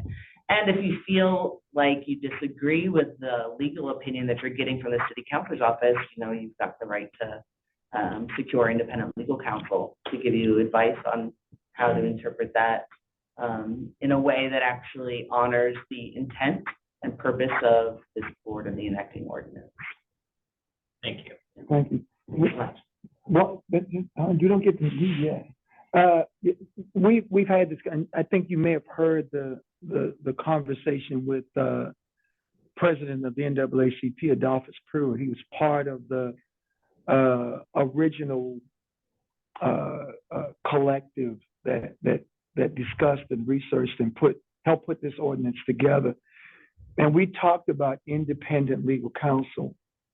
One of the issues, and maybe you can recommend how we get around it. We maintain we're not an independent body. This board is not an independent body. We maintain that if we had an independent lawyer separate from the city attorney's office, that may make us independent. Because our issue is, and maybe I'm not ranting. Our issue is, according to the ordinance, we as a board can ask for an independent lawyer, but that request has got to go to the city attorney. Right. Is that problematic? Well, I'm probably not going to give a satisfactory answer because being a lawyer, I want to make sure to be very careful. Right. I mean, I could see it being problematic, especially given what I've heard about the city councilor's involvement in efforts to block access. You know, but if there's a conflict of interest, for example, then ethically, I think they would have to grant your request for independent counsel. And as to whether or not that would, you know, sort of weigh in the favor of you all being then an independent body, I can't really speak to that, but. And then the last one, there may be other board members have a question. When you talk about the non-interference clause, it's your observation that what we're reading into it, we seem to be reading a more restrictive. We're reading the clause as being more restrictive than maybe it is. That's what I think. Just, you know, Can you just identify who the we is? Yes, please. I'm just saying the board as a whole. Okay. Yeah. So, and I think that, you know, Mr. Pruitt kind of hit the nail on the head, which is that, you know, the city's interest through the city councilor's office might at times be at odds with, you know, the interest and mission of this board. The law is the law. Rights are the rights. Why are Julie, you I think taking them? Okay. you're Well, off mute, yeah. Julie. I'm sorry. Sorry. I'm just That's confused. okay. I know, but go ahead. So, yeah, so I think that it is possible to interpret it differently. And, you know, I would encourage you as like, you know, a resident in the area to encourage it as broadly as you can and push for that. And, you know, assume that your broad interpretation of that is the right one until a judge tells you otherwise. Board members, any other board members have any questions? Yes, Chair, I have a question. Thank you for coming. Could you repeat your name again? I'm sorry. Yeah, Amy Bryan. Amy, nice to meet you. You too. Do you know the timing of the UN saying that we should take concrete actions to stop the racism and the macing? Yes, so the recommendations from the UN came out last August. August 2022? Yes. Okay. Thank you. Anyone else? Thank you so much. Very helpful. Thank you for your work. Michelle Smith. Michelle, you I'm still with here. us? Yes, I'm Okay. here. And thank you very much for your patience. Your time begins now. Thank you, Pastor Gray. My name is Michelle Smith. I am a volunteer with the Freedom Community Center Court Watch program. And in that role, I sit in courtrooms and watch Black men come in shackled. And it's very disturbing. And so that's kind of what how I wanted to start off. I do this and it's something that is necessary, but it's difficult because, you know, it's giving slavery, it's giving plantation every time I go to court. But I wanted to talk about something else as well. So I know this past month, I believe at the end of July, Arch City Defenders and several other organizations updated a filing of a lawsuit against the city concerning the jail. And I know you all cannot necessarily address the lawsuit, but what I wanted to talk about is there were several videos attached to, you know, that filing that were also shared on social media. And I believe it was 2 or 3 clips. And when I watched, you know, those videos, first of all, I was horrified, right? But when I watched those videos, something hit me. And I told a friend about this. Everybody that is in this situation and connected to their lawsuit or the issues with our jail, everybody is Black. And when I mean everybody, I'm talking about the incarcerated people, the guards who are macing and tasing them. The sheriff is Black. The warden of our jail is Black. Our city attorney is Black. Our prosecuting attorney is Black. And our mayor is Black. Everyone in this situation is Black. And what hit me was the fact that we all talk about, well, not we all, but a lot of people talk about, you know, our society and our issues, and the fact that white supremacy is a problem that a lot of people are tackling. And what hit me was that I see that white supremacy is successful when there needs not to be a white person in the room. However, white supremacy still persists. And those videos showed me that there was not a white person in any position of power or the people being affected. Everyone in that situation was Black, and all I could see from those videos was a scene from Roots or some other slave movie that I've, you know, watched, you know, in my life. And it's disgusting, and everybody in authority or power in this city should fucking be embarrassed. Okay, we are literally perpetuating slavery and plantationism and white supremacy, and those who are the descendants of that system are the ones perpetuating it. And again, everybody should be embarrassed. I'm talking about the mayor on down, right? I'm including everybody in that. And that's really what I wanted to say. I want to put that in perspective because we, you know, since I've been listening, policies and procedures and orientations and training and ordinances and so on and so forth, and I get all that paperwork that white supremacy puts in our face to keep us from actually doing anything. But the reality is, today in 2023, our St. Louis City Jail is a scene from a plantation.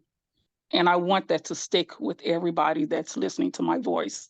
I want to be able to not have to sit in a courtroom and listen to the clanking of the shackles and watching poor people walking into that room. And you know what? And like someone told Sarah going in, y'all need to come to court watch. Y'all need to sit next to me and see all of these people walking in this room shackled. They're mentally ill, they're drug addicted, and they have so many issues, and they don't get the help that they need, but they get the punishment after they didn't get that help. And I'm so tired of St. Louis, Missouri, etc., and how we keep perpetuating these things, and often everybody that's doing the perpetuation is Black. So I will leave you all with that tonight. Thank you very much. Any questions to Ms. Smith? Thank you for your work. Michelle, we know the work you're doing around this country, and we do appreciate it. We're glad to partner with you. Any questions from any board members? All no right. questions, We have one. appreciations. No questions, just appreciations, Ms. Emil and also Amy. You know, I think y'all raising the same things that the attitude of some members of this board. We've released videos, we've released depositions. We have, you know, actually Sarah works at FCC. In her capacity, she goes in and posts bail for people. So the stories that y'all hear me talk about from the inside from the families actually came from her. So we have been raising this up for a long time, in several different forms and actions, and there's just not enough urgency around these issues. There's not enough urgency from members of the board. There's not enough urgency from our administration. We can no longer talk about trainings, and especially given the fact that people are literally dying in front of our face, literally dying. So I just want to kudos to ML, to Sarah, to Amy for raising these issues and bringing that sense of urgency back into the conversation. I did have a comment. I wanted to make sure I wasn't filling the room if other board members wanted to speak first. Yeah, seconding that appreciation. Thank you, ML. Your comment about there doesn't need to be a white person in the room for white supremacy to prevail is thank you for saying that. And I just wanted to comment that I have not participated in Court Watch, I believe for the adult system, but in my other volunteering, which I'm gonna bring up later for new business, but in my other volunteering, I worked with youth in St. Louis who are facing criminal charges.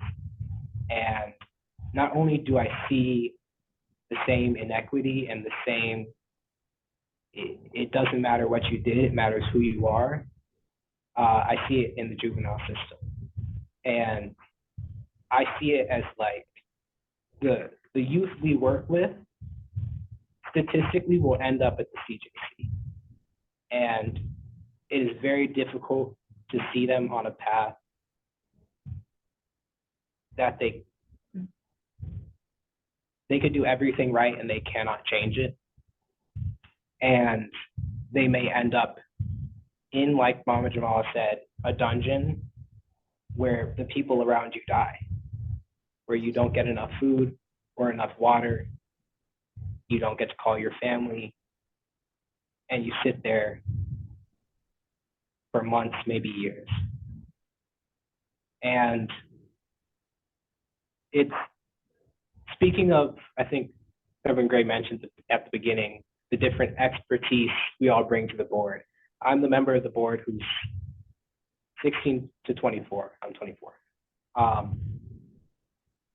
But I see youth in the system continue down a path that I have not gone down because of my class privilege. I see youth in the system that may have started in a similar situation. I was a victim of police and security guard brutality here in St. Louis. And the only reason I did not go to jail was because I had access to our city defenders, their support, which I am so grateful for. But it's difficult to grow up in St. Louis, falling in love with the city and also seeing how hard it is to stay alive here. And this is part of the reason that I stepped down as chair. When I was chair, I had to interact more directly with city employees, and I am not talking about our division staff. Our division staff are terrific. But I had to interact with other city employees that lied to my face. They lied about their intentions, they lied about facts. And after a year, it was difficult to interact with people in our government that are supposed to represent you, that you think are qualified to do their jobs, have a good head on their shoulders. But after a year of speaking to them and working with them, I genuinely got the sense that they do not care whether we live or we die. And with every death I saw at the jail, I imagined my own death. And I continue on doing this work, knowing how our city officials would respond if I died in the CJC. And I could tell you, they wouldn't do anything. They will talk to the board more about training than about anything else. They won't say your name. They won't change things. Good for you.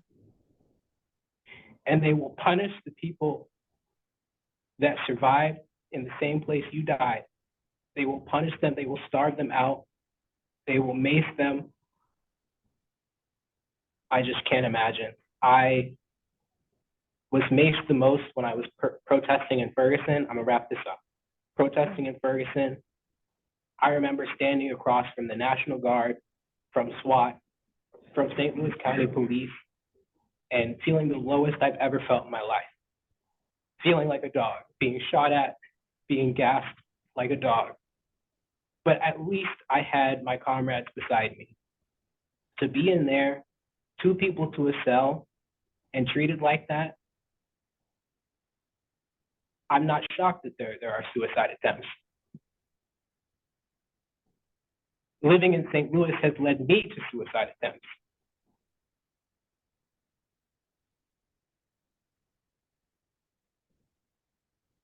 That's it. It's hard to stay alive here, and it really doesn't have to be.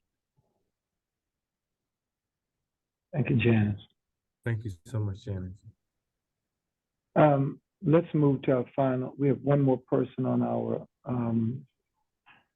public comment list. Come on, Keith. Thank you, Janice. Good evening. Good evening. My name is Keith Rose. Good evening. I'm a city resident, and I just moved up my new zip code, but it's in Hillsborough. Thank you, Janice, for what you said. So I'm going to talk a little bit about that training versus accountability situation they put you in. I understand that the people who don't want oversight have been using these training rules that they've invented to try to block oversight. And I want to just call back to our other oversight board, the Civilian Oversight Board of the Police Department. And I remember when that board was unable to hold some of its meetings because there weren't enough people who were deemed properly trained showing up at the meetings for them to have a quorum. And so they were unable to do any of their work because they didn't have enough people who had gone through the excessive training requirements that the city had put in place. And so by using these training requirements, they've actually stopped the work of that board as well as the work of your board. And it's very clear to me that this is not a legitimate concern. It is something that they found worked in the past, and they are using again to gatekeep you all.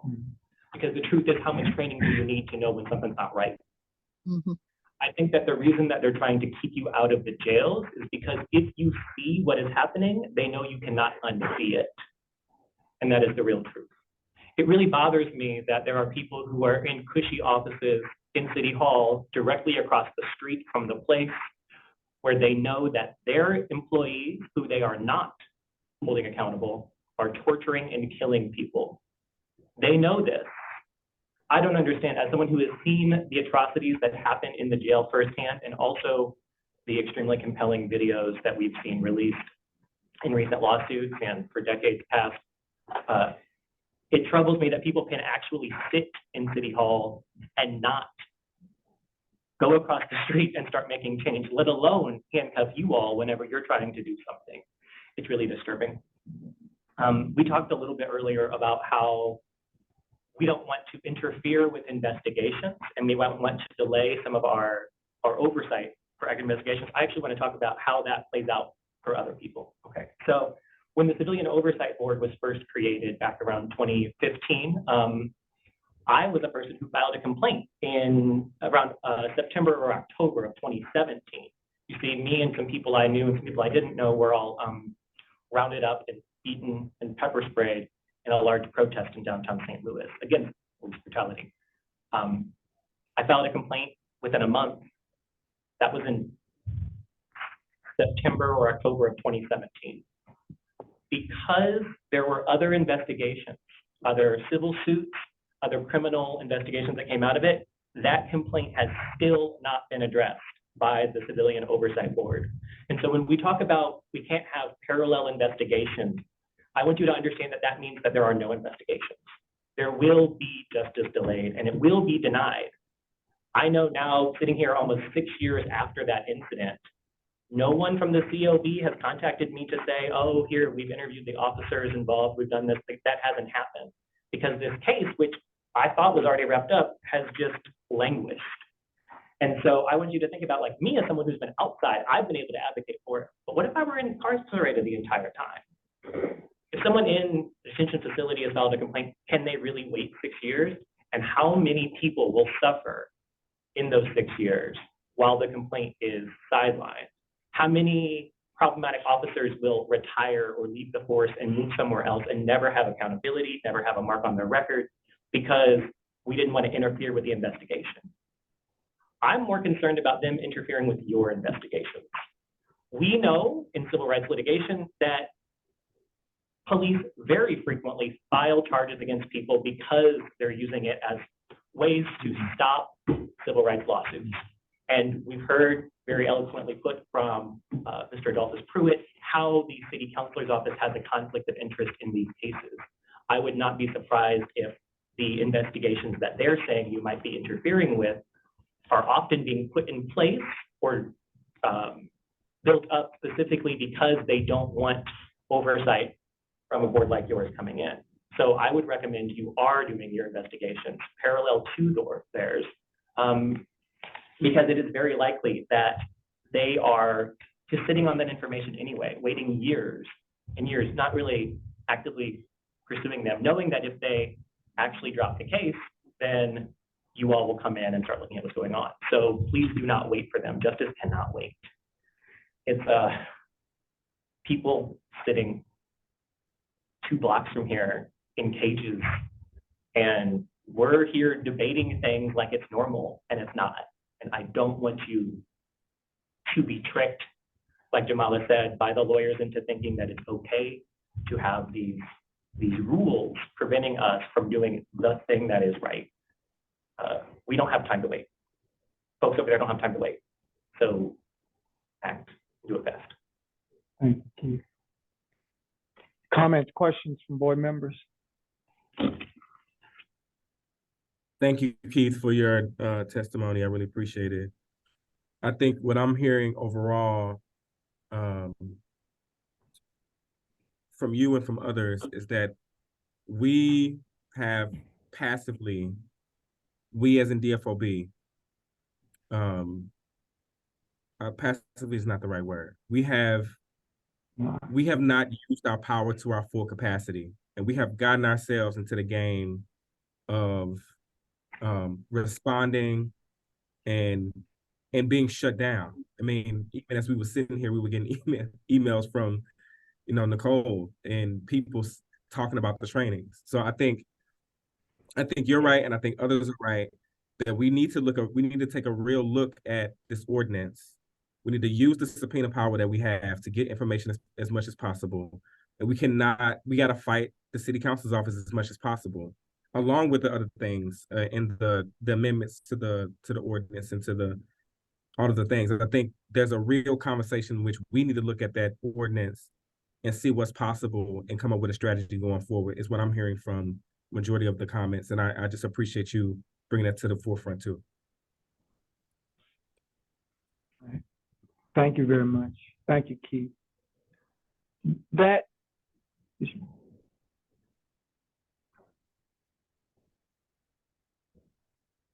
now you don't have to run, it's fine. My name is Matt Heskamp. I am Rashina Aldridge's legislative assistant, alderman of the 14th ward.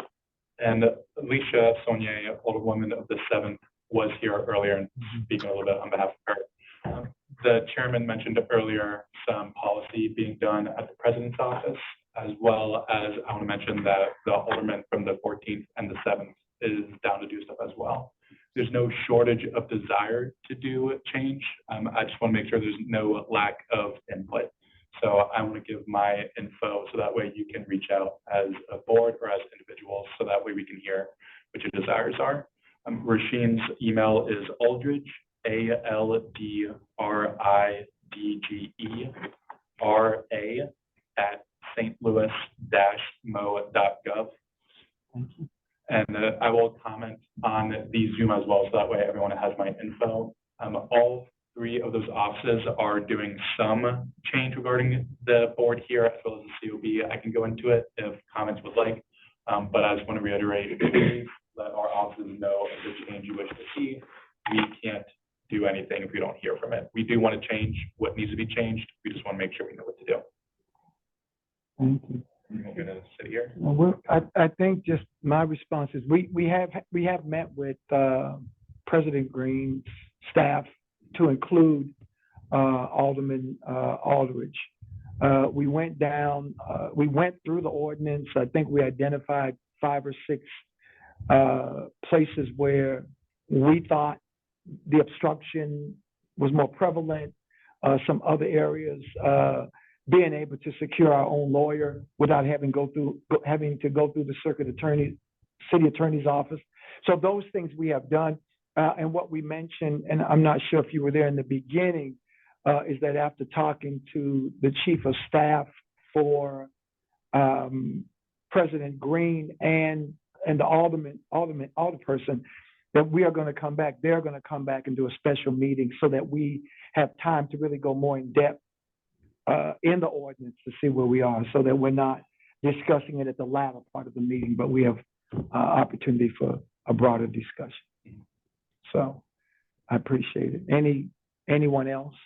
I think your hand was up. Yeah, I have a couple of questions, and I know that you are not Alderperson Aldridge himself, so maybe just answer to the best of your ability. Happy to do my best. I did request to testify on behalf of my experiences to the Public Safety Committee twice, but I didn't receive a response. I do not know the official way to go about that.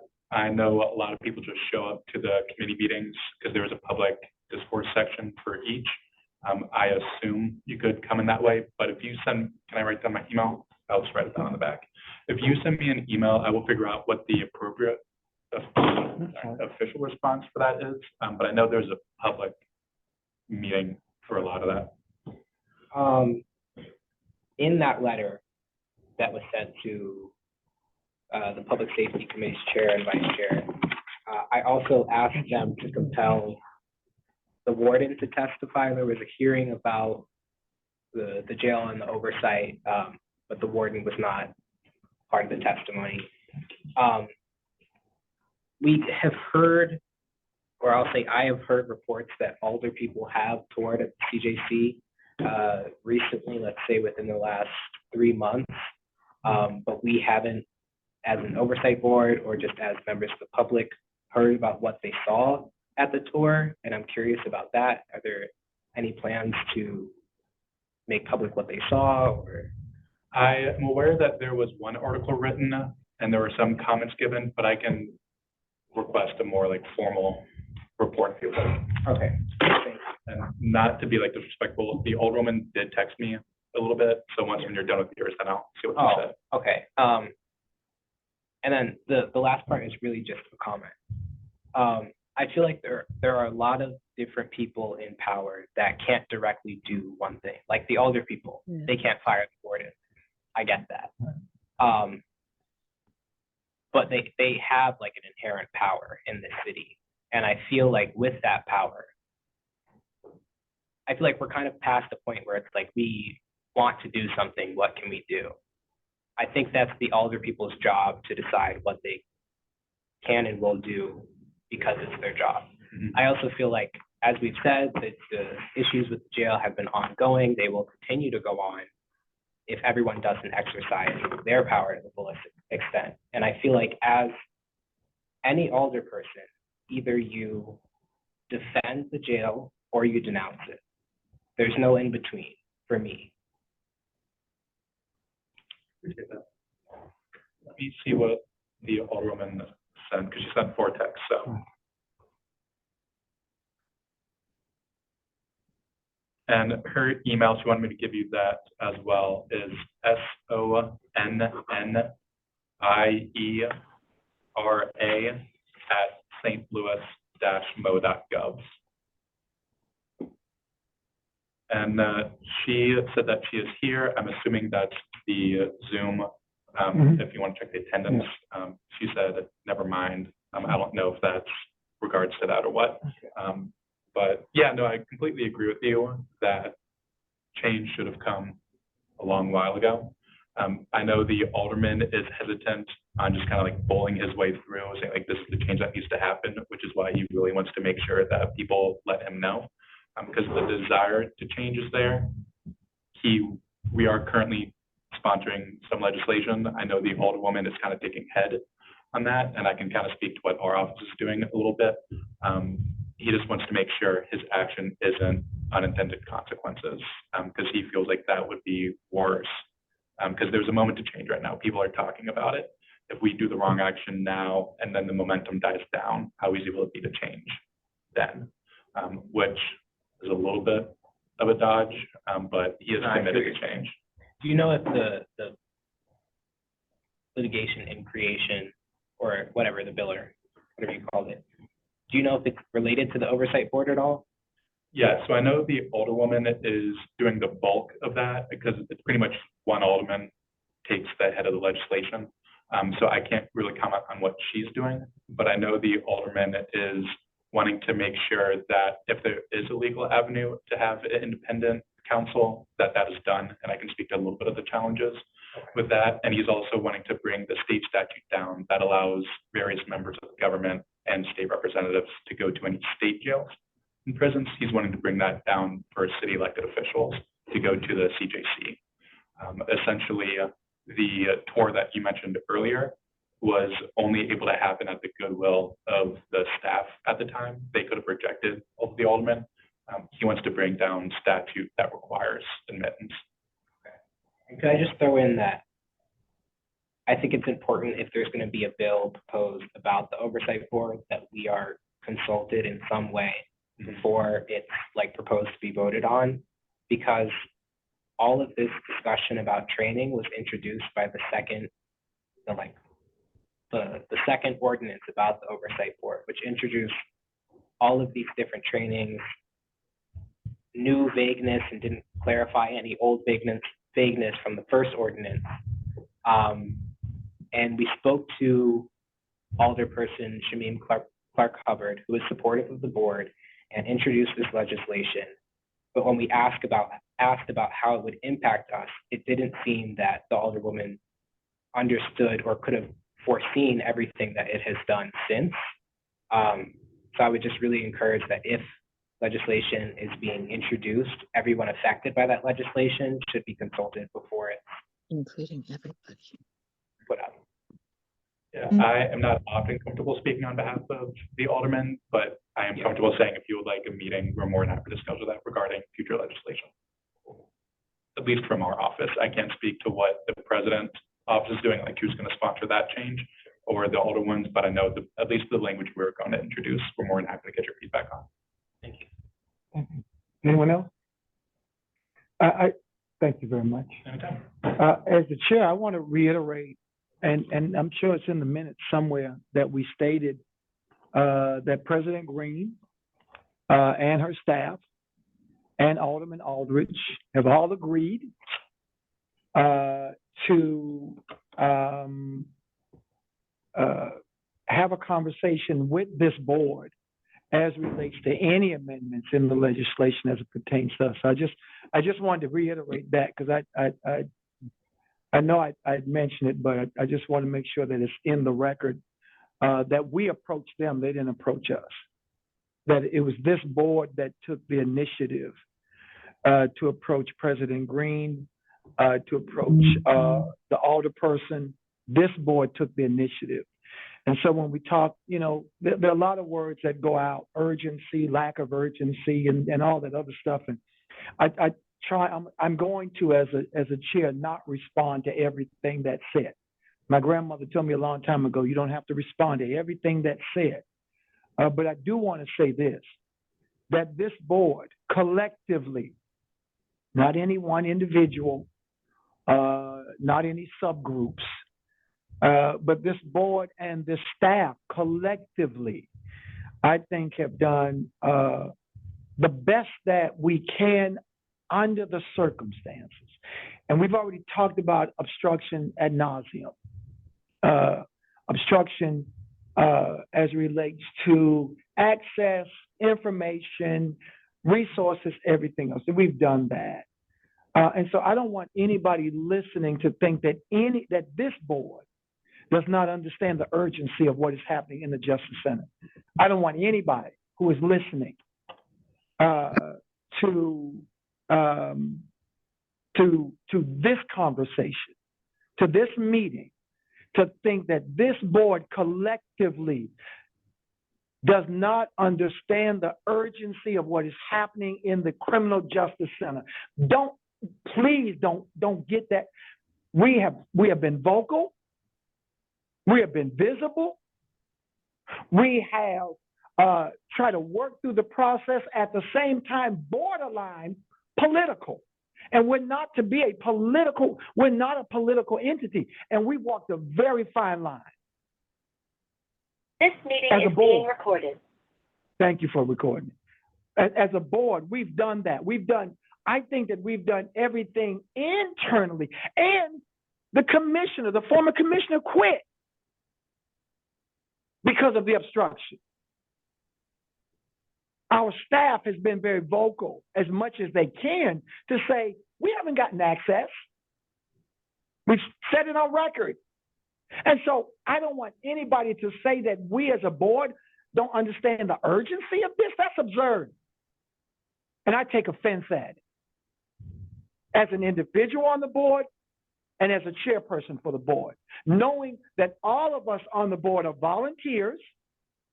I don't get paid by any entity at all to do the work I do, by anybody. So I want us to be clear when we start using words, because words are important.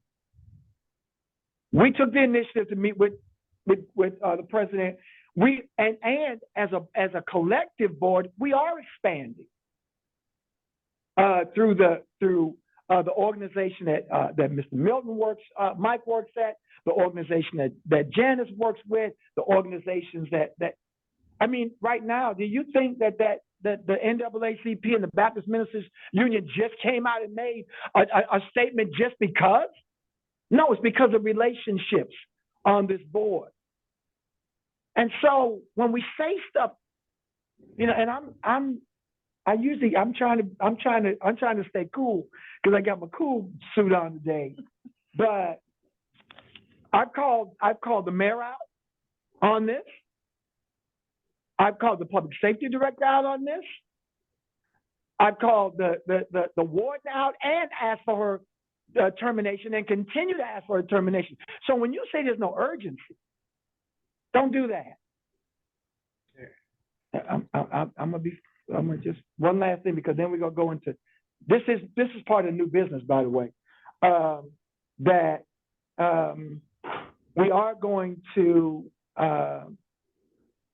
in new business review what I asked in the beginning of this meeting when we talk about parallel investigation. I did ask the question that based upon the ordinance, are we able to do an official investigation into the incidents of last week? And so what I'm now saying as chair of the new business, we're going to review that again to see it based upon the comment that was made tonight by Ms. Bryant, to couple that, to ask our staff to go back and revisit that as part of new business to see what we can do, if we can do that, to run parallel.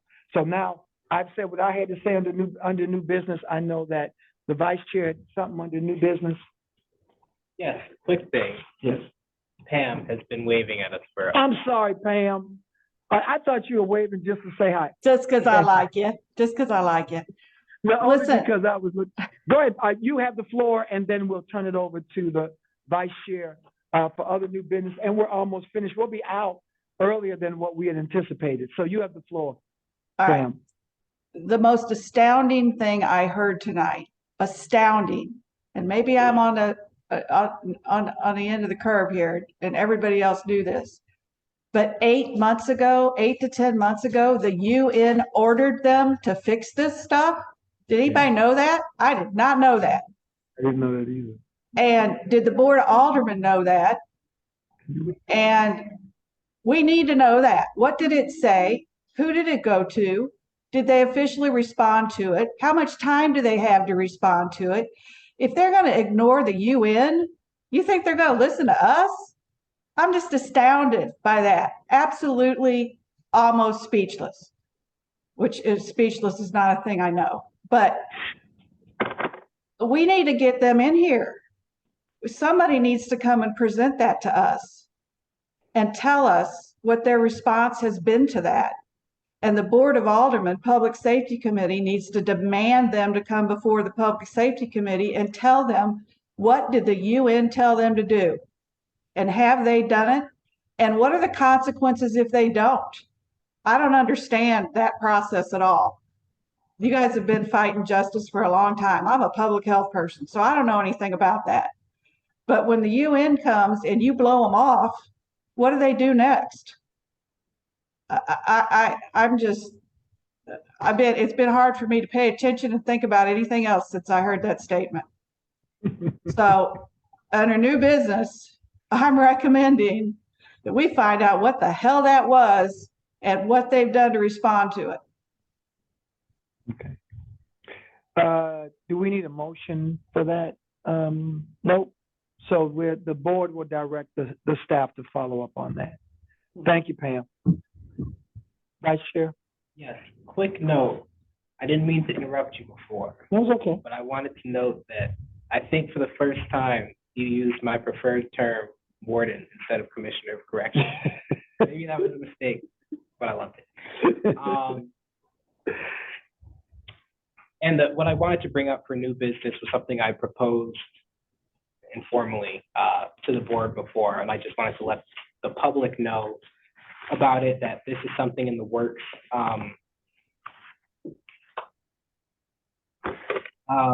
Sorry, what the chair said before about everyone doing their best reminds me of this saying from dialectic behavioral therapy. Everyone is doing their best, and sometimes your best needs to get better. For me right now, I would like to turn my attention away from city officials for a while so that this can be sustainable for me. And I would like to turn my attention to the public. Specifically, I would like to get together a vigil for the families of those we've lost. Specifically Augustus Collier, Donald Henry, Carlton Bernard, Ashley Davis, Courtney McNeil, Nellie Boo, and Robert Lee Miller. In my mind, the point is so that they could say their piece and commune with one another. I feel like so far all the public really knows about those we've lost is the charge that they were facing, which does not define them at all. I will say that I don't know much more myself than their names and their ages, what they look like, the charges they were facing. And I want to, unfortunately, we can only do this after their death, but to return humanity and dignity to the people that we lost. I will be, with the help of others, reaching out to the families to invite them to this. All members of the community are invited. We will follow up with details about when and where. I think from everything that we've spoke of so far, what speaks to me is that our power is with the community and amongst ourselves. And our relationship with the community is the one place where we have not been obstructed. And I would like to take more advantage of that. So that's something that's in the works. All right. I just think I can say on behalf of the board, collectively and all of us, individually, whatever you need from us as a board, let us know. Whatever you need from us individually, the different organizations, let us know. The sooner we know, the sooner we can get started. Just let us know what you need from us. I can't direct the staff, I don't think, in that regard, but I think that if you talk to our interim commissioner, I'm sure that she and the staff will provide whatever assistance they're able to. I think under the auspices of education and outreach.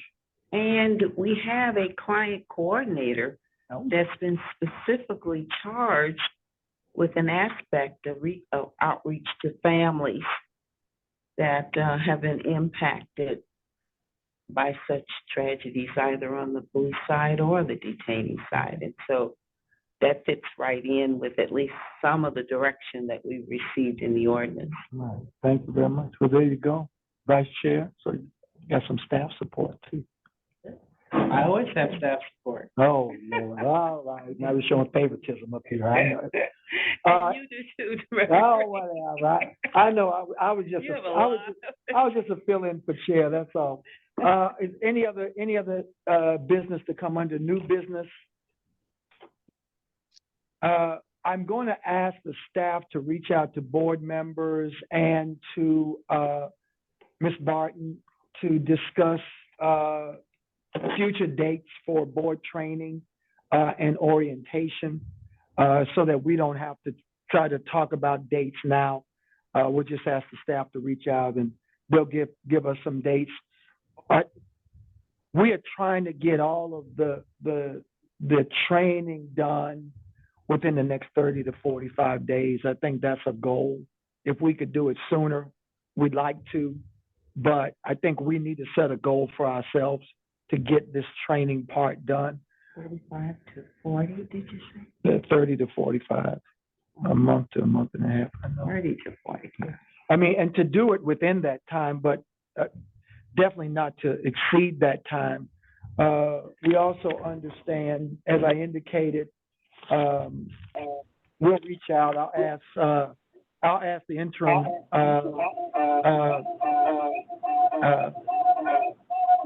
I'll ask Ruby to reach out to Director Gray because I know that her office has. could be me.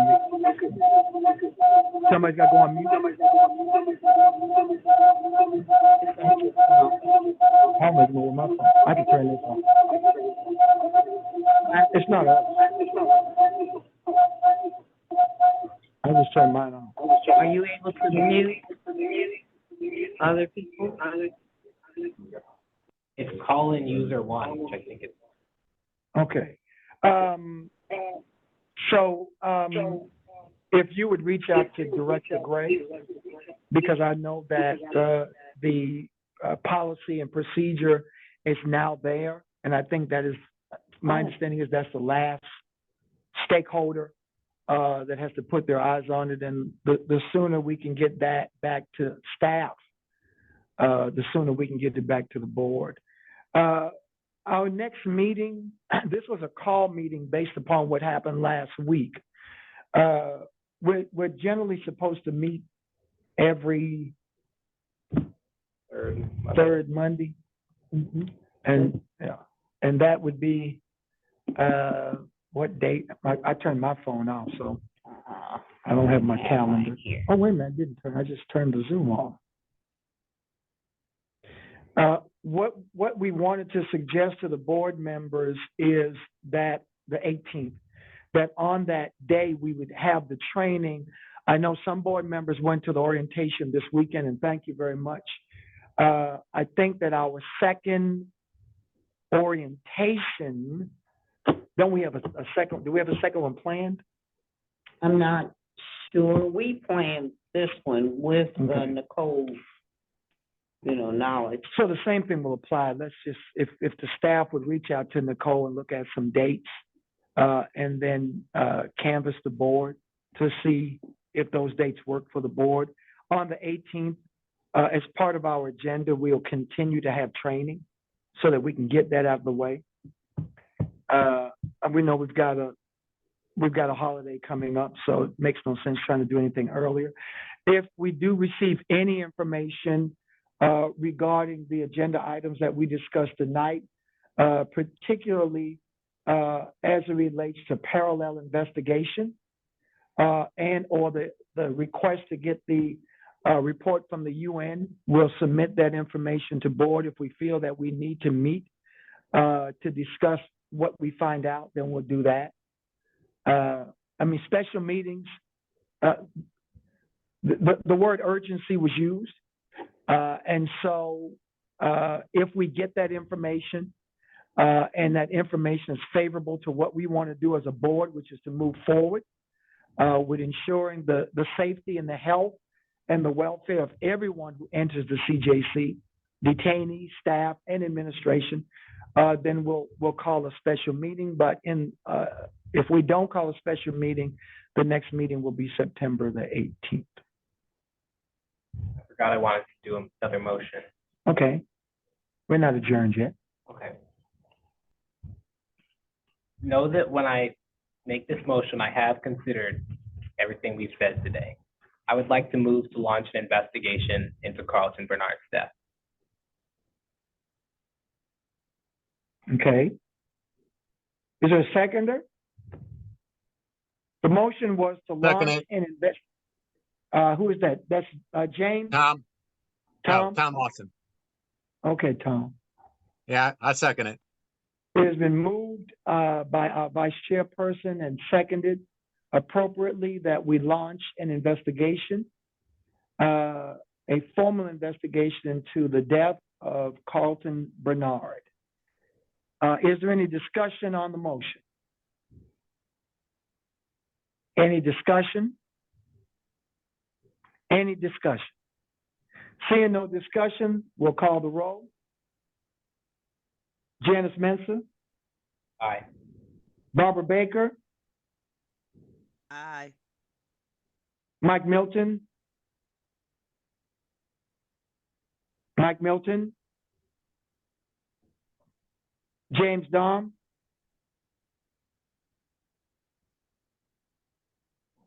Hillary Stuckley? Pam Walker? Aye. And we only need a majority of those voting. We don't need a quorum. Well, we need a quorum, but we still have a quorum. I wasn't concerned about having a quorum, and I do understand that we just need a majority. Tom Lawson, Aye. Juanita Lewis Walls, Can you take her off mute? is she on mute? Yeah. Juanita,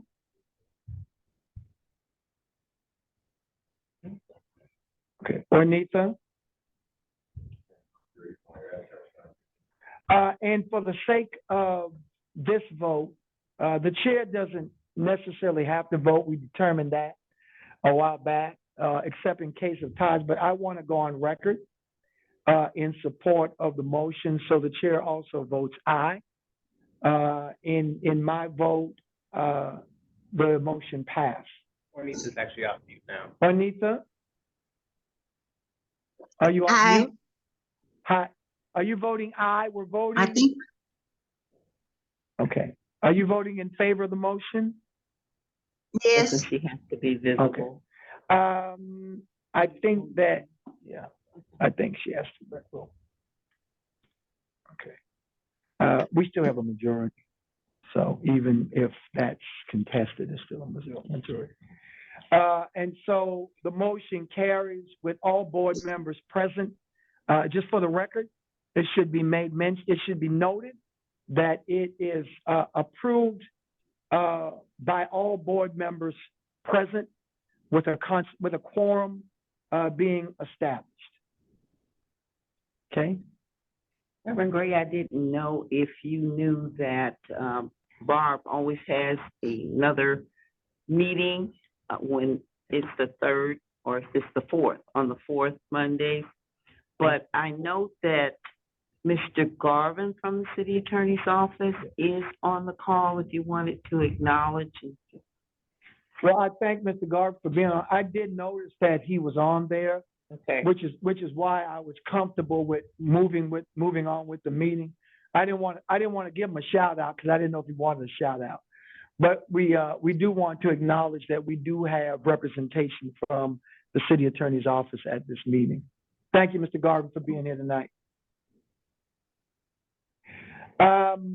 Is there any other business to come before this body? Seeing none, the chair will entertain a motion to adjourn.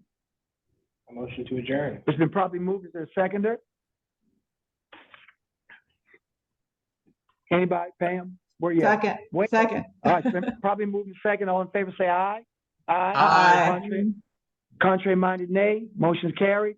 We are adjourned until the 18th of September. Okay. Very good with this timing. We got. Oh, you did. I was going. Listen. Felt like it was late.